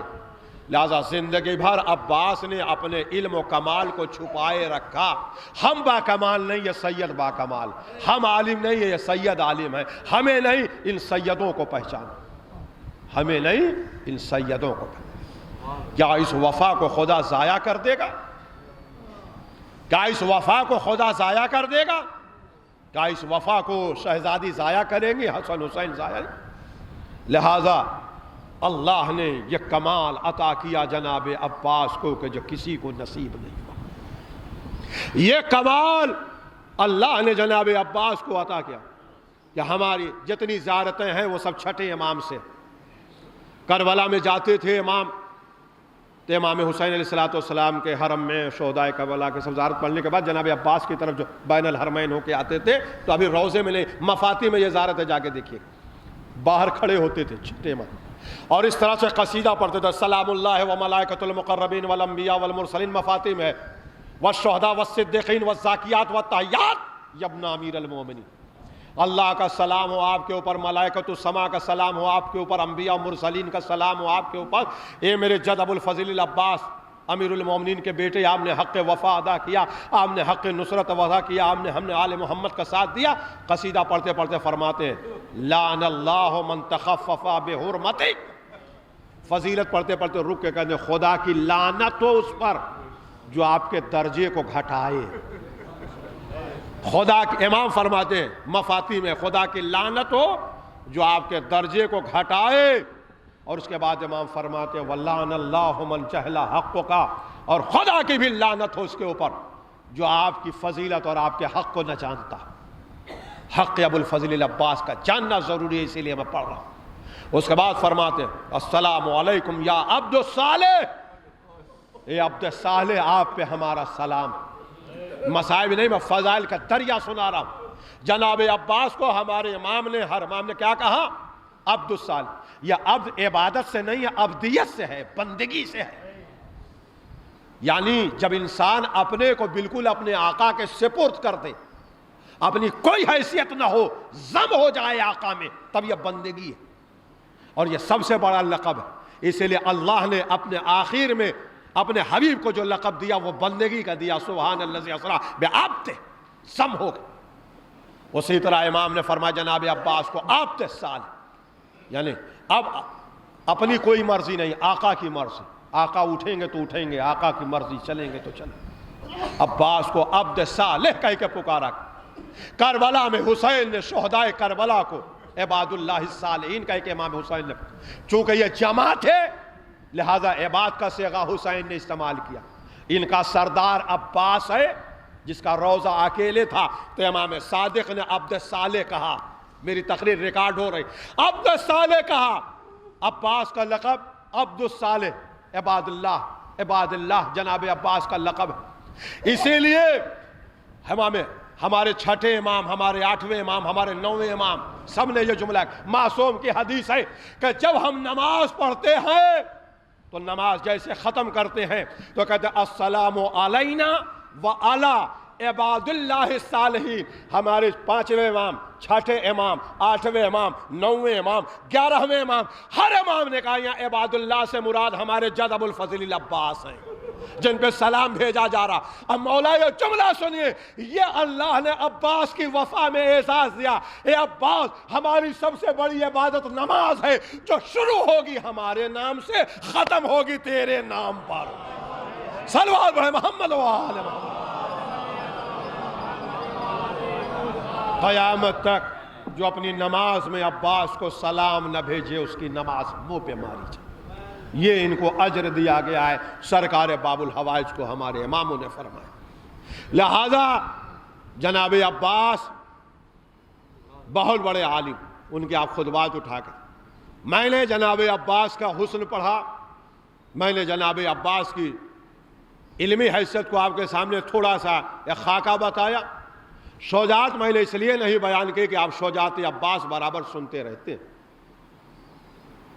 میں پھر کہہ رہا ہوں کہ اہل بیت میں کون شجاع نہیں، مگر ان شجاعوں میں جس کی شجاعت کا ڈنکا ہے اسے عباس کہتے ہیں۔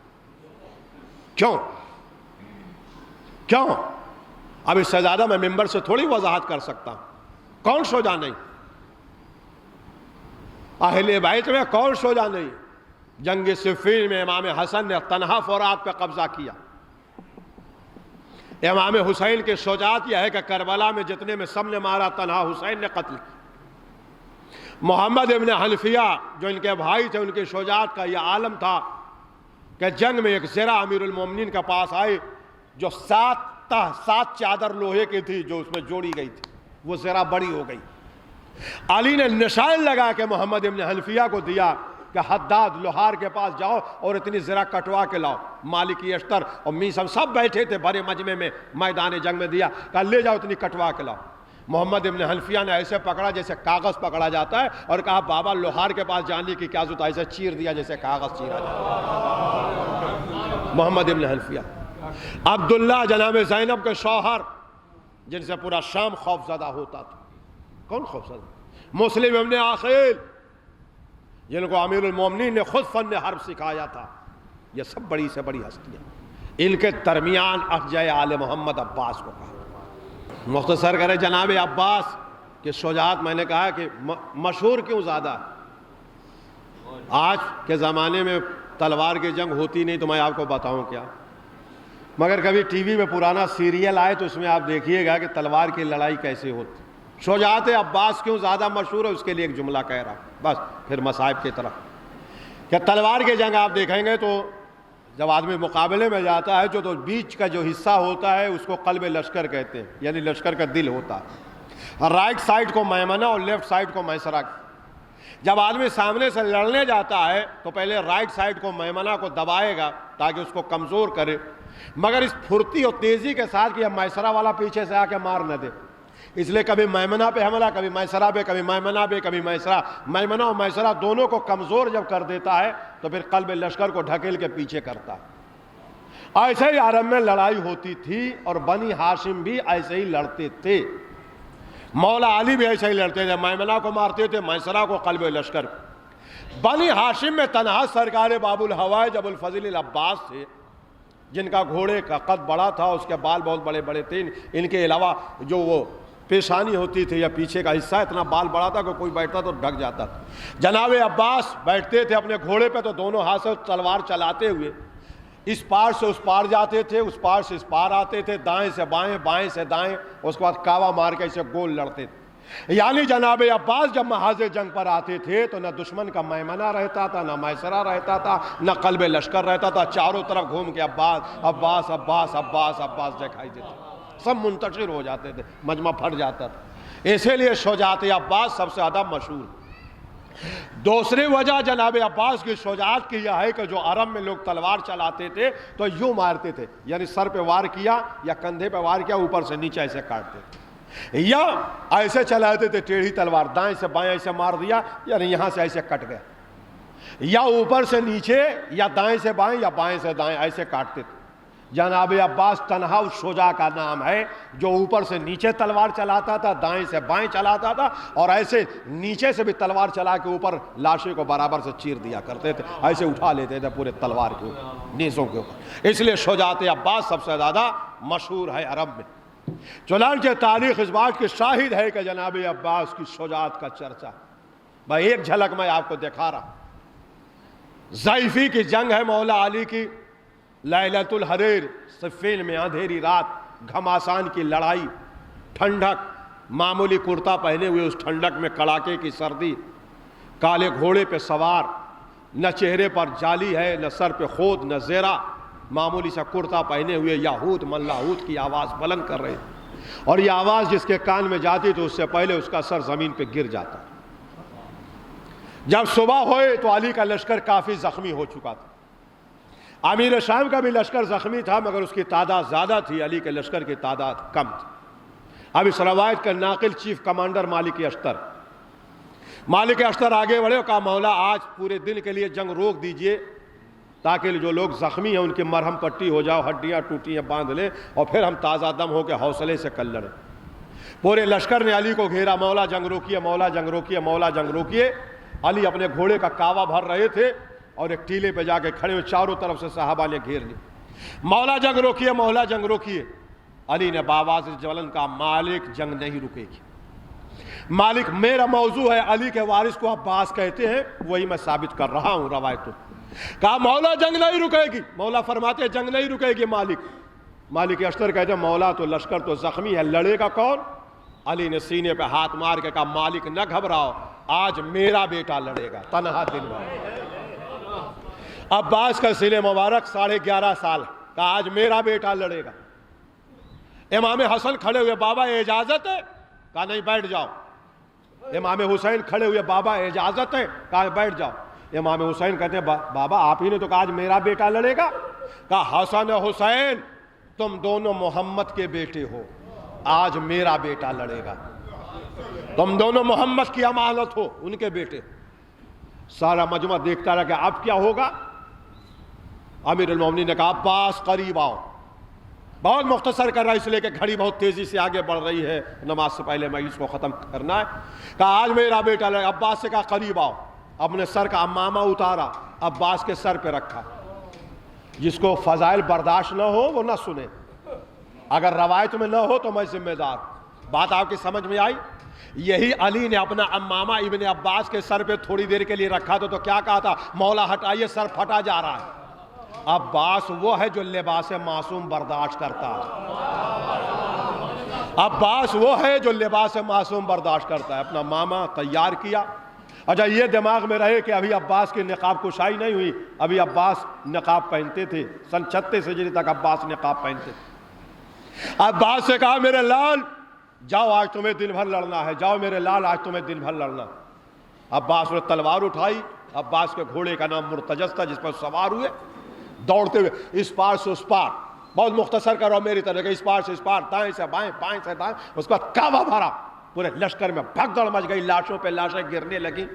تو ایک بہت بڑا پہلوان تھا جو 100 پہلوانوں کا بارہ ابن شوشا تھا، اس کے بغل سے جناب عباس جب گزرے تو وہ کہتا ہے واہ رے علی، آج تمہارا لشکر زخمی ہے تو بڑا شجاعانہ حملہ کر رہے ہو۔ عباس نے نقاب کے اندر سے کہا قرر، دوبارہ کہا کیا کہہ رہا ہے؟ اس نے کہا علی تمہارا لشکر زخمی ہو گیا تو آج تنہا تم پورے لشکر پر حملہ کر رہے ہو؟ عباس نے کہا قرر، دوبارہ کہا۔ پھر اس نے کہا علی تمہارا لشکر زخمی ہے تو بڑا شجاعانہ حملہ کر رہے ہو؟ عباس نے کہا پھر دوبارہ کہا۔ وہ کہہ رہا علی تمہیں ہو کیا گیا ہے کہ بار بار کہہ رہے ہو دوبارہ کہو، دوبارہ کہو، دوبارہ کہو؟ نقاب کے اندر سے آواز ہے ابن شوشا، بڑا مزہ آ رہا ہے، آج پہلی بار کسی نے علی کہہ کے پکارا ہے، آج پہلی بار کسی نے علی کہہ کے پکارا۔ جناب عباس دن بھر صفین میں لڑے، چاروں طرف سے آوازیں آ رہی، علی آ گئے، علی آ گئے، علی آ گئے، علی آ گئے، علی آ گئے، علی آ گئے، علی آ گئے۔ یہ کوئی معمولی لوگ ہیں؟ یہ وہ ہیں جو نشان قدم سے نر و مادہ کا پتہ لگاتے ہیں۔ ایک مجلس کا جملہ کہوں کہ جن کے خاندان کو ذوالفقار چاٹے بیٹھی تھی، وہ بھی دن بھر عباس کو علی سمجھ رہے تھے۔ اس کا مطلب چال میں علی، ڈھال میں علی، قد میں علی، قامت میں علی، حملے میں علی، غیث میں علی، غزم میں علی، یہی تو میرا موضوع ہے۔ ہر اعتبار سے عباس علی بنے ہوئے تھے اور بال برابر کا کوئی فرق نہیں تھا۔ دیکھتا ہوں آپ کی خاموشی کیسے ٹوٹے گی۔ اما تاریخ اسلام میں دو ہی دھوکے ہیں۔ شب ہجرت کفار رات بھر علی کو نبی سمجھتے رہے، شب ہجرت کفار رات بھر علی کو نبی سمجھتے رہے، شامی دن بھر عباس کو علی سمجھتے رہے۔ مولا علی معاف کریے گا، آپ کے بیٹے کی فضیلت سنا رہا ہوں کہ شب ہجرت کفار رات بھر علی کو نبی سمجھتے رہے، شامی دن بھر عباس کو علی سمجھتے رہے۔ یہ مولا علی معاف کریے گا، آپ نبی بنے رات کے اندھیرے میں، عباس علی بنا دن کے اجالے میں۔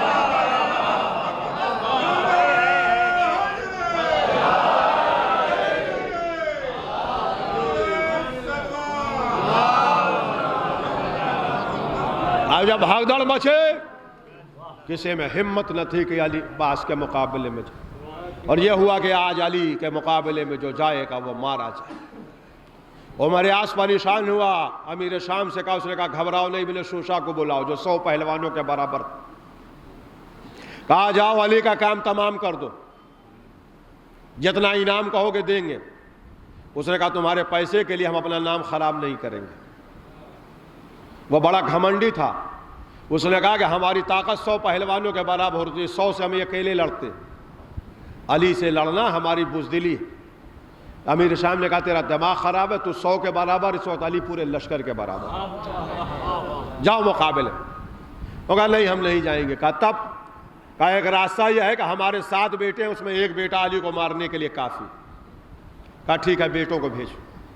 سارے شامی سامنے آ گئے سپاہی دیکھنے کے لیے کہ اب کیا ہو۔ ایک ایک بیٹے کو بھیجتا رہا، عباس مارتے رہے، مولا علی ٹیلے پہ بیٹھے ہوئے مسکراتے رہے۔ دائیں امام حسن، بائیں حسین، محمد ابن حنفیہ، عبداللہ ابن جعفر صاحب عباس کے شجاعت تھے۔ جب 7 بیٹوں کی لاش آ گئی تو ابن شوشا کا غصہ بڑھا اور ڈبل زرا ڈبل خود 2 تلوار لگا کے چلا۔ امیر شام، عمر عاص سب باہر آئے کہ دیکھیں اب ابن شوشا علی کے مقابلے میں، ابھی عباس نقاب پہ یہ سمجھ رہا ہے علی۔ سامنے آگے کہتا علی بہت دن سے انتظار تھا کہ میں تجھے قتل کرتا، مگر تو نے میرے بیٹوں کو مار کے جذبہ انتقام کی آگ کو بھڑکا دیا، آؤ مقابلے میں۔ اچھا یہ سمجھ رہا تھا کہ عباس ہے وہ تھے علی، اور اہل بیت کبھی دھوکے سے لڑتے نہیں۔ نقاب کے اندر سے آواز ہے ابن شوشا ہوش میں آ، میں علی نہیں ہوں، علی کا بیٹا ابوالفضل عباس۔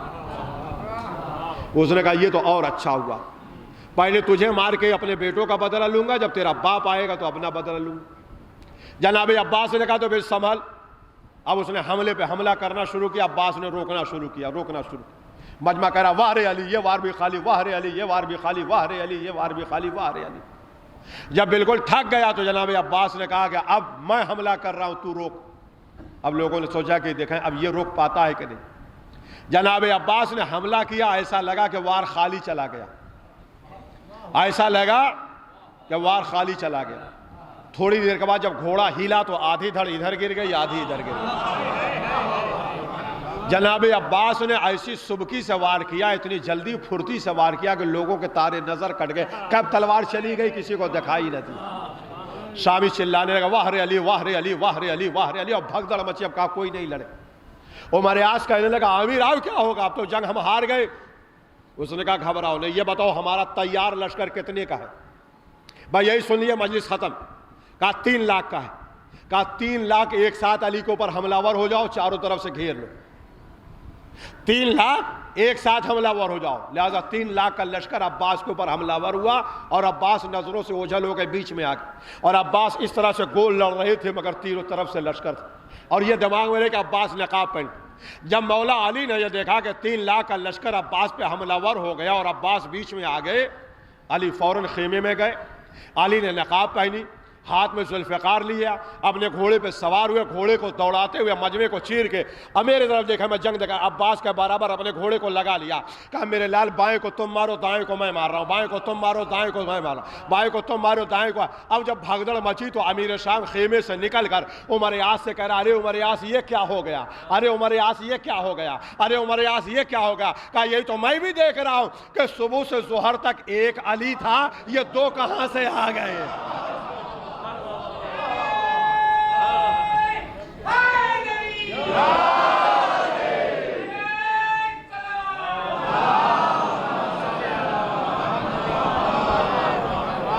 یہ ایک علی تھا, یہ 2 کہاں سے آئے. تب مولا علی مڑے اور عباس کے چہرے سے نقاب ہٹائی, یہی نقاب کشائی ہوئی, اور امیر شام سے کہا ھذا ابو الفضل العباس, یہ میرا بیٹا عباس. تب میدان میں یہ دیکھا کہ 2 علی.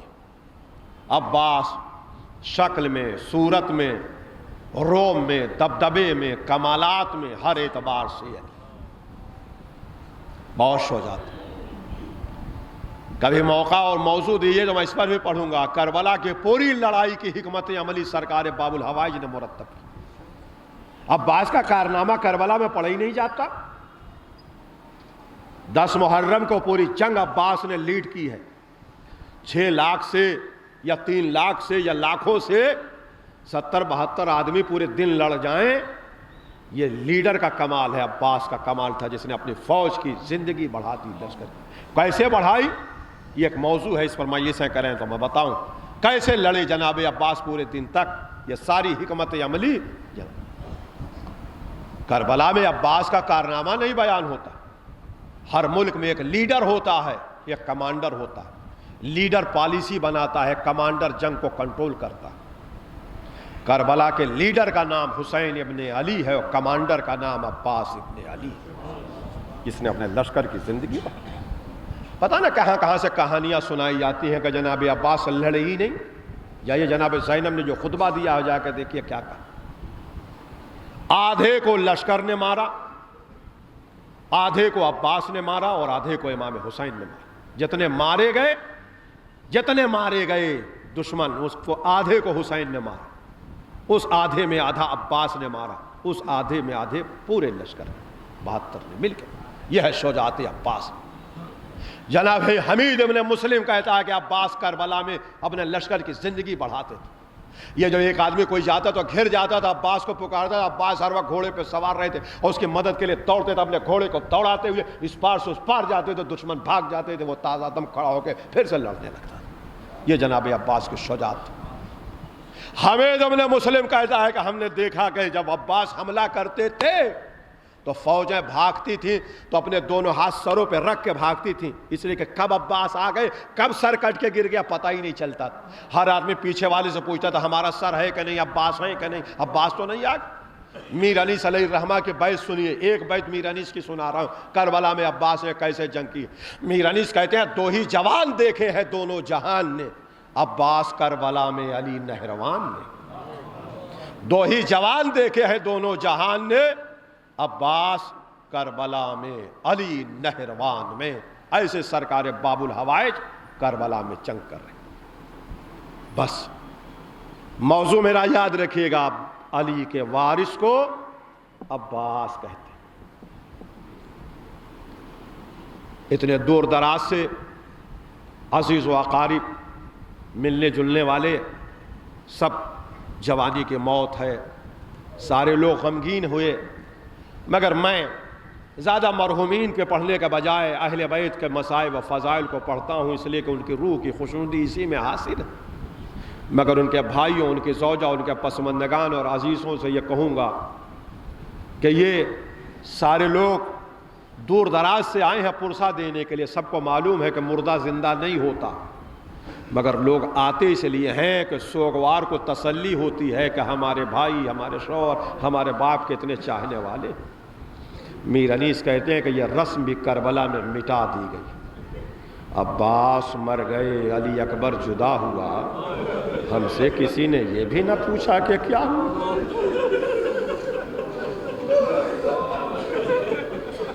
اجرکم اللہ، خدا آپ کو کسی غم میں نہ لائے۔ ایک بتایا گیا ہے کہ 4-5 سال کی بچی بھی ہے مرحوم، پورا گھر اسے ہاتھوں پہ لیے، مگر ادھر حسین شہید ہوئے، یہاں سکینہ کو تماچے لگنے شروع ہوئے۔ آج جو میں روایت پڑھنے جا رہا ہوں اس کی راوی جناب زینب اولیاء مقام ہے۔ جناب زینب فرماتی ہیں کہ میں ٹیلہ زینبیہ پہ کھڑی تھی۔ جو لوگ میری مجلس سے برابر سنتے ہیں انہیں معلوم ہے کہ میں مصائب پڑھنے میں کوئی کنجوسی نہیں کرتا، اس لیے کہ مال مجلس یہی مصائب ہے۔ جب کوئی چیز کام نہ آئے گی تو یہ 2 قطرے آنسو جس وقت آپ نے رو دیا، جس کو اس وقت آپ معمولی سمجھ رہے ہیں، یہ امین فاطمہ کے رومال میں جاتا۔ جس وقت کوئی مدد کرنے والا میسر میں نہ ہوگا اس وقت زہرا یہ آنسو لے کے آئے، ہائے میرے لال کے آزادار، پروردگار ان پہ رحم کر یہ آنسو۔ لہذا اپنی آخرت کا سرمایہ رونے کی صورت میں، آنسو کی صورت میں کریے۔ جناب زینب کہتے ہیں کہ میں ٹیلہ زینبیہ پہ تھی، میں نے دیکھا کہ شمر نشیب سے اس عالم میں نکلا تھا کہ اس کے ہاتھ میں میرے بھائی کے سر کے بال تھے۔ امام حسین علیہ السلام کے سروں کو لہراتا ہوا لے کے چلا، اور آواز عمر سعد ادھر سے دیتا ہوا آیا، اے لوگو جس کو علی سے جتنی زیادہ دشمنی تھی وہ آئے عباس کے لاشے کو پامال کرے، اس لیے کہ عباس کا چہرہ علی سے مل رہا ہے۔ میں نے ابھی تک حدیثیں سنائی، اب دشمن کا جملہ ہے کربلا میں۔ زینب کہتے عمر سعد اعلان کر رہا تھا کہ جس کو علی سے جتنا زیادہ بدلہ لینا ہو وہ آئے کربلا میں عباس کے لاشے کو پامال کرے۔ کربلا میں سب سے زیادہ جو لاشا پامال ہوا جو میں نے پڑھا ہے وہ امام حسین اور جناب عباس۔ حسین سے بھی زیادہ جو لاشا پامال ہوا ہے وہ جناب عباس۔ جناب زینب ٹیلے سے دوڑی ہوئی خیمے کے پاس آئی، ارے فضا، میرے بھائی نے ایک شیر پالا، جا حارث کو بلا لاؤ۔ عمر سعد لاشے پامال کرانے والا، حارث جب آیا تو لاشا پامال ہو چکا تھا۔ کیسے پامال ہوا وہ سنیں گے آپ روایت۔ 12 محرم کو جب باعجاز امامت سید سجاد آئے تو آپ سب روتے ہوئے دعا کریے کربلا کی زیارت نصیب ہو، تو ایسے ہی زیارت کریے گا جیسے میں بتا رہا ہوں۔ بنی اسد کے سہارے سے امام نے پہلے قبر تیار کیا جس کو قبر حسین کہتے ہیں۔ جب وہ تیار ہو گئی تو اس میں پہلے اپنے بابا کے میت لے کے اترے اور بکان کثیرہ بہت روئے۔ رونے کے بعد پھر کمر تھام کے باہر آئے اور ایک 18 سالہ کلی الجوان علی اکبر کے لاشے کو اٹھایا اور امام حسین کے بغل میں وہیں بغل میں رکھ دیا میت، اور پھر روئے کہ بابا یہ بھائی آپ کے حوالے ہیں۔ بنی اسد کہتے اس کے بعد واپس آئے اور ایک پامال لاشا 6 مہینے کا جس کی معصوم ہڈیاں بھی ٹوٹ چکی اس گوشت کے لتھڑوں کو اٹھایا اور قبر میں گئے اور علی اصغر کے لاشے کو حسین کے سینے پر رکھا۔ کہا بابا اب ہم شام جا رہے ہیں، اب قیامت تک اصغر آپ کے سینے پہ رہے گا اور آپ کے سینے پہ سونے والی سکینہ ہمارے ساتھ اماں کے ساتھ جا رہے ہیں۔ امام حسین کی قبر میں 3 میت، امام حسین ہیں، بغل میں علی اکبر ہیں، سینے پہ علی اصغر ہیں، 3 لاشیں کو دفن۔ اس کے بعد اب یہ امام کی مصلحت ہے، امام جانے، ہم نہیں جان سکتے کہ دائیں طرف پائنتی تنہا بچپن کے دوست حبیب کو اکیلے امام نے دفن کیا، یہ ان کا اعزاز ہے، یہ ان کو شرف ملا۔ اس کے بعد پائنتی بائیں طرف ایک بہت بڑا گڈھا کھودا جس میں سارے انصار، اصحاب اور اہل بیت بھی جتنے تھے سب کو ایک ساتھ اسی گڈھے میں دفن کیا۔ اور بہت رونے کے بعد اٹھ کے، بنی اسد کہتے ہیں کہ اٹھا نہیں جا رہا تھا، پورے طاقت سے کھڑے نہیں ہوئے، کمر جھکی تھی، اور رو کے سہارا دے کے فرماتے ہیں بنی اسد والو بڑا احسان ہے تمہارا ہم اہل بیت، بھائی ایک احسان اور کرو، چلو فرات کے کنارے میرے چچا کے لاشیں کو دفن، علی کا وارث عباس چلو فرات کے کنارے میرے چچا کے لاشیں کو دفن کروا۔ بنی اسد کہتے ہیں کہ ہم روتے ہوئے آئے، فرات کے کنارے بھی آقا کی مدد سے قبر تیار ہوئی، میرے طرف دیکھیں مصائب ختم ہو رہا، بس ختم، ممبر سے نیچے آ رہا۔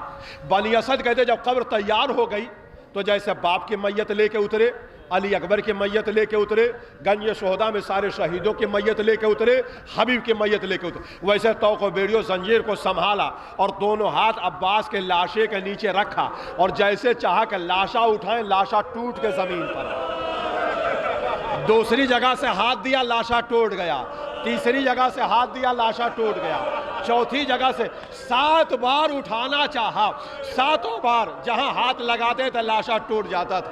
اب یہ روایت نہیں، امام کی حدیث ہے، امام نے رو کے کہا بنی اسد والو بے جلد الخیل سیقونی، جلد کہتے ہیں گھوڑے کے ٹاپوں کو، سیقونی کہتے ہیں توڑنے یا پیسنے کو۔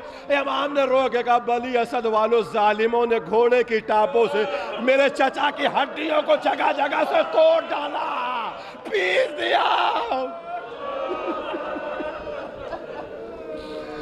اے بنی اسد والو اب یہ لاشا نہیں چھوڑ، لہذا جاؤ چٹائی لے کر آؤ۔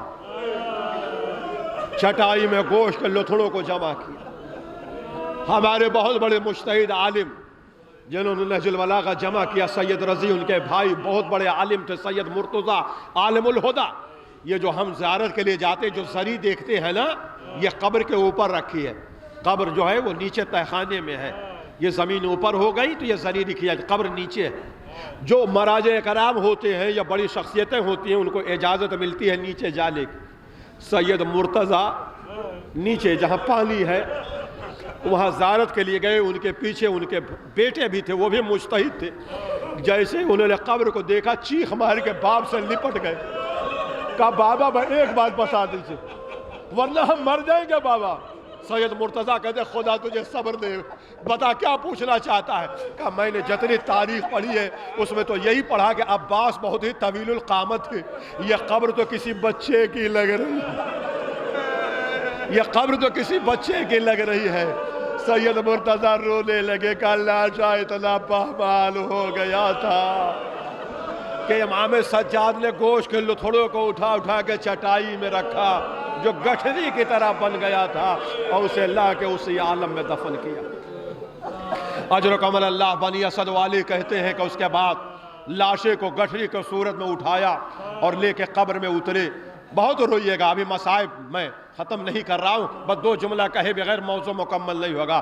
بنی اسد کہتے ہیں کہ حسین کے قبر میں گئے واپس آ گئے، علی اکبر کی میت لے کے گئے واپس آ گئے، گنج شہداء میں گئے واپس آ گئے، مگر جب عباس کی میت لے کے اترے تو سجاد واپس نہیں آئے۔ دیر پہ دیر بہت جب تاخیر ہو گئی تو ہم نے سوچا خدا نخواستہ ہمارے آقا کو کچھ ہو تو نہیں گیا، ہمارے مولا کو کچھ ہو تو نہیں گیا۔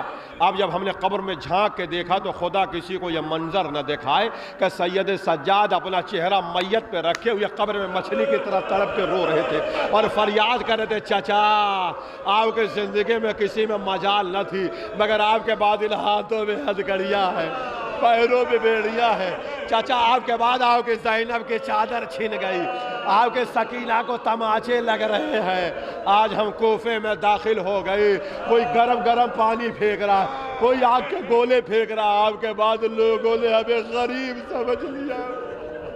اے چچا آپ کے بعد لوگوں نے ہمیں غریب سمجھ لیا۔ اجرکم اللہ۔ اس کے بعد سید سجاد اس قافلے کو لیے ہوئے شام کی طرف آ گئے، سارے سر عباس کی لاش کے ساتھ یہ سلوک ہوا، سارے سر شام تک نو کے نیزہ پر آئے، 2 منٹ ہے مصائب کا، سارے سر نو کے نیزہ پر شام تک آئے، تنہا عباس کا سر تھا جس کے کان میں رسیاں باندھ کر گھوڑے کی گردن میں لٹکا دیا۔ کربلا سے کوفہ، کوفہ سے موصل، موصل سے تکرک، تکرک سے حلب، حلب سے بالبک، بالبک سے جارڈن فلسطین، ہوتے ہوئے دمشق 2200 کلومیٹر کنکڑوں پر، پتھروں پر، زمینوں پہ رگڑ کھاتا ہوا یہ سب دمشق میں۔ لاش کے ساتھ یہ سلوک ہوا، بس ایک دعا روتے ہوئے کر دیئے کہ پھر شام کے حالات ایسے ہوں کہ جیسے ہم آرام سے جاتے تھے زیارت کرنے کے لیے، ایسے بڑے آرام سے شام کی زیارت ہوتی تھی، تکفیریوں نے حالات خراب کر دی۔ سب کے پرسے کے لیے میں نے جملہ کہہ دیا، ایک یتیم بچی ہے اس کے لیے بھی ایک جملہ کہہ دوں کہ آج سے 10 سال پہلے میں زیارت کے لیے شام گیا تھا، تو اتفاق سے بی بی کی شہادت کی تاخیر سفر میں آ گئی، تو ہم نے اپنے ویزے کو بڑھا لیا۔ جو لوگ گئے انہیں معلوم ہے کہ رکا جاتا ہے سیدہ زینب میں، جہاں بی بی زینب کی قبر ہے، سکینہ کی قبر دمشق میں ہے جہاں زندان شام ہے۔ نماز صبح کے وقت ہم ٹیکسی کر کے گئے اور نماز صبح جماعت سے پڑھی، بہت عالیشان روضہ، جناب سکینہ سے اچھا روضہ کسی کا نہیں ہے، بہت بڑا حال، 25,000 ایرانی تھے، ایک طرف مرد ایک طرف عورت، اور نماز صبح کے بعد مجلس شروع ہو گئی۔ میں ممبر سے کہتا ایسا گریہ میں نے زندگی میں نہیں دیکھا، ایسا لگ رہا تھا کہ پورا شام رو رہا ہو، قید خانے کے در و دیوار۔ کون بدنصیب تھا کہ جو نہ روتا؟ 4 علامتیں: شہادت کی تاریخ، قید خانہ شام، بی بی کی قبر، شہادت کی تاریخ، ساری چیزیں ایک ساتھ موجود تھیں، ایسا لگ رہا تھا کہ در و دیوار رو رہے ہیں۔ 12:30 بجے دن میں وہاں ظہر کی جماعت ہوتی تھی، 15 منٹ صرف ذاکر جو کھڑے ہو کے مصائب پڑھتے تھے، صرف مصائب، بس 10 منٹ 15 منٹ، اس سے زیادہ نہیں، 15 منٹ سے زیادہ کوئی مصائب۔ چیخیں لگ رہی تھی، عورتیں ایک طرف سے مرد ایک طرف۔ 12:15 بجے آخری خطیب فارسی میں سب پڑھ رہے تھے، مجلس ختم ہوئی، بہت گریہ ہوا، تو میں نے سوچا کہ ابھی لوگ رو رہے ہیں، ہم دوڑ کے زری چوم لیں، ابھی بھیڑ کم ہے۔ اتنے میں دوسرا خطیب کھڑا ہو گیا، تو ہم نے سوچا وہیں سے رک لیں، اس لیے کہ 10 منٹ سے زیادہ نہیں پڑھیں گے، 12:30 کی تو اذان ہے۔ وہی کھڑا ہو گیا، اور سارے ذاکرین دل بھر وہی مصائب پڑھ رہے تھے جو ہم ہندوستان میں سنتے ہیں کہ 11 محرم کو یہ بی بی ناقے پہ باندھی گئی اور تماچے کھاتی ہوئی کربلا سے شام چلی آئی، آلہ تاش آلہ تاش، پیاس پیاس کہتی ہوئی زندان شام میں مر گئی۔ یہی مصائب ہو رہا تھا، چیخ مار کے رو رہے تھے۔ میں پھر وہی جملہ کہہ رہا ہوں پسماندگان کے لیے کہ سب جتنے لوگ عزیز اقارب ہیں، بیٹی 4 سال کے اس کو گود میں لیے ہوئے، یہاں بھی ایک باپ مرا تھا جس کی یتیم بچی یہاں پر آ گئی۔ اب وہ پڑھتے پڑھتے جناب سکینہ کے مصائب پڑھ رہا کہ یہ کربلا سے کوفہ اور کوفہ سے شام تک تماچے کھاتی ہوئی آئی، اور تماچے کھاتی کھاتی یہی مر گئی، اور یہ دفن ہے سامنے پر۔ اتنے میں پوری طاقت سے اس خطیب نے کھڑے ہو کے ممبر ویسے کھڑا ہو گیا اور کہا کہ کسی مومنہ کے پاس اگر 4 سال کی بچی ہو تو نام سکینہ پہ ہمیں دے دے۔ ہم سوچنے لگے یہ کیا کہہ رہا ہے، اس لیے ہم نے ہندوستان میں کبھی ایسا دیکھا نہیں۔ اتنے میں ایک بچی ہاتھوں پر آ گئی، ممبر کے پاس ایک بڑا میز تھا جس پہ پانی رکھا تھا، اس نے اس میز پر بچی کو کھڑا کر دیا۔ ویسے بھی ایرانی بچی، خوبصورت پھول جیسا چہرہ، 4 سال کی بچی اس نے کھڑا کیا۔ اس کیفیت کو میں اپنے انداز میں بیان نہیں کر سکتا جو میں نے وہاں قیامت کا منظر دیکھا۔ اس خطیب نے بڑی منظر کشی کیا، وہ بچی کو کھڑا کیا اور کہا میری مائیں بہنیں، میرے بزرگوں، میرے جوانوں، میرے بچوں، بس 1 منٹ کے لیے اس طرف دیکھو، یہ 4 سال کی پھول جیسی بچی ہے، اگر میں اسے ابھی ایک تماچا مار دوں تو اس کے رخسار پھٹ جائیں گے، خون باہر آ جائے۔ 21 کتاب کے حوالوں سے اس نے پڑھا کہ شمر کے ہاتھ میں حبشیوں جیسی طاقت تھی، شمر نے ایک تماچے نہیں، کربلا سے کوفہ، کوفہ سے شام تک تماچوں پہ تماچے، تماچوں پہ تماچے۔ بچی زمین پہ لڑکھڑا کے گھٹنے میں گرتی، پلٹیاں کھانے کے بعد چوہنی کے بل کھڑی ہو کے کہتی تھی چچا عباس، شمر یتیم سمجھ کے مار رہا ہے، چچا عباس، شمر یتیم سمجھ کے مار رہا ہے۔ خدا ان آوازوں پہ رحمت نازل۔ حق گریہ ادا ہو گیا، بہت رو لیا آپ۔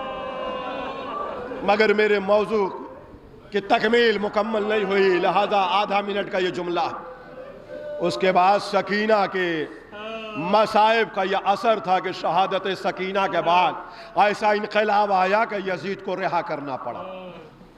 اب یہ روایت کے جملے ہیں، شیخ جعفر نے بھی لکھا، مولانا عباس رضوی بھی اس کو پڑھتے تھے، اور بہت ساری کتابوں میں یہ مصائب ہے کہ سامان واپس ہوا، ہر سر کو جناب زینب لے کے روتی رہی، قاسم کے سر پہ روئیں، سب کے سروں پہ روئیں۔ اتنے میں شام کی عورتوں نے کہا بی بی یہ جو دو سر ہیں ان کی ماں نہیں ہے؟ تو زینب نے کہا نہیں میں ہوں۔ حسین کے سر پہ روئیں، ہر سر پہ روئیں۔ اتنے میں ایک سر آیا جسے زینب پہچان نہ سکی، سارے مقاتل میں بڑی ذمہ داری سے کہہ رہا ہوں، ایک سر آیا جسے زینب پہچان نہ پائی، بہت غور سے دیکھا، اٹھی، زمانے کے امام کے پاس آئیں، بیٹا سجاد ایک سر آیا ہے، مجھے پہچان نہ پا رہی ہوں، یہ بیٹا بتاؤ نا یہ سر کس کا ہے؟ تم زمانے کے امام ہو، چلو دیکھو یہ سر کس کا ہے۔ سید سجاد آئے اور آنے کے بعد جب غور سے دیکھا، بس اسی کے بعد مجلس ختم ہے، غور سے دیکھا، ایک چیخ ماری کا بھوپی اماں غضب ہو گیا، کہا کیا ہوا؟ کہا یہ میرے چچا عباس کا سر، اے بھوپی اماں یہ میرے چچا عباس کا سر ہے۔ زینب نے سر کو گود میں لیا، منہ پہ منہ رکھا، اے میرے غیرت دار بھائی عباس، جس کو میں نے اپنی گود میں پالا، ظالموں نے چہرے کی رنگت ایسی بدل دیا کہ آج میں اپنے بھائی کو پہچان نہ پائی۔ اے عباس مجھے معاف کرنا، تیری بہن تجھے پہچان نہ پائی۔ سیعلم الذین ظلموا یمنقلبون ینقلبون انا للہ و انا الیہ راجعون۔ اللہم تقبل من السمیع العلیم الہی بحق الزہراء وبیہا وبالہا وبنیہا وتسعۃ الطاہرین من ذریۃ الحسین علیہ الصلوۃ والسلام۔ پروردگار ان آنسوؤں کا واسطہ ہے کہ نور و مال شہزادی میں جگہ عنایت فرماؤ، ہمارے لیے نجات کا ذریعہ بنانا۔ پروردگار وارث زہرا کے ظہور میں تعجیل فرما، ہم سب کو ان کے اعوان و انصار میں شمار فرما۔ پروردگار سرکار باب الحوائج کا واسطہ اور اس غم کا واسطہ ہے کہ مرحوم کو اعلیٰ علیین میں جگہ عنایت فرما، ان کے پسماندگان کو صبر جمیل عطا فرما۔ پروردگار اس غم کا واسطہ ہے کہ جو مومنین مقروض ہیں ان کے قرض کو دور فرما، جو بیمار انہیں شفاء کامل عطا فرما۔ اللہم تقبل من السمیع العلیم۔ مزید ایک بار سورہ حمد و تین بار سورہ توحید کی تلاوت فرما کر مرحوم مغفور جناب قاسم سجاد صاحب ابن امتیاز حسین صاحب مرحوم کی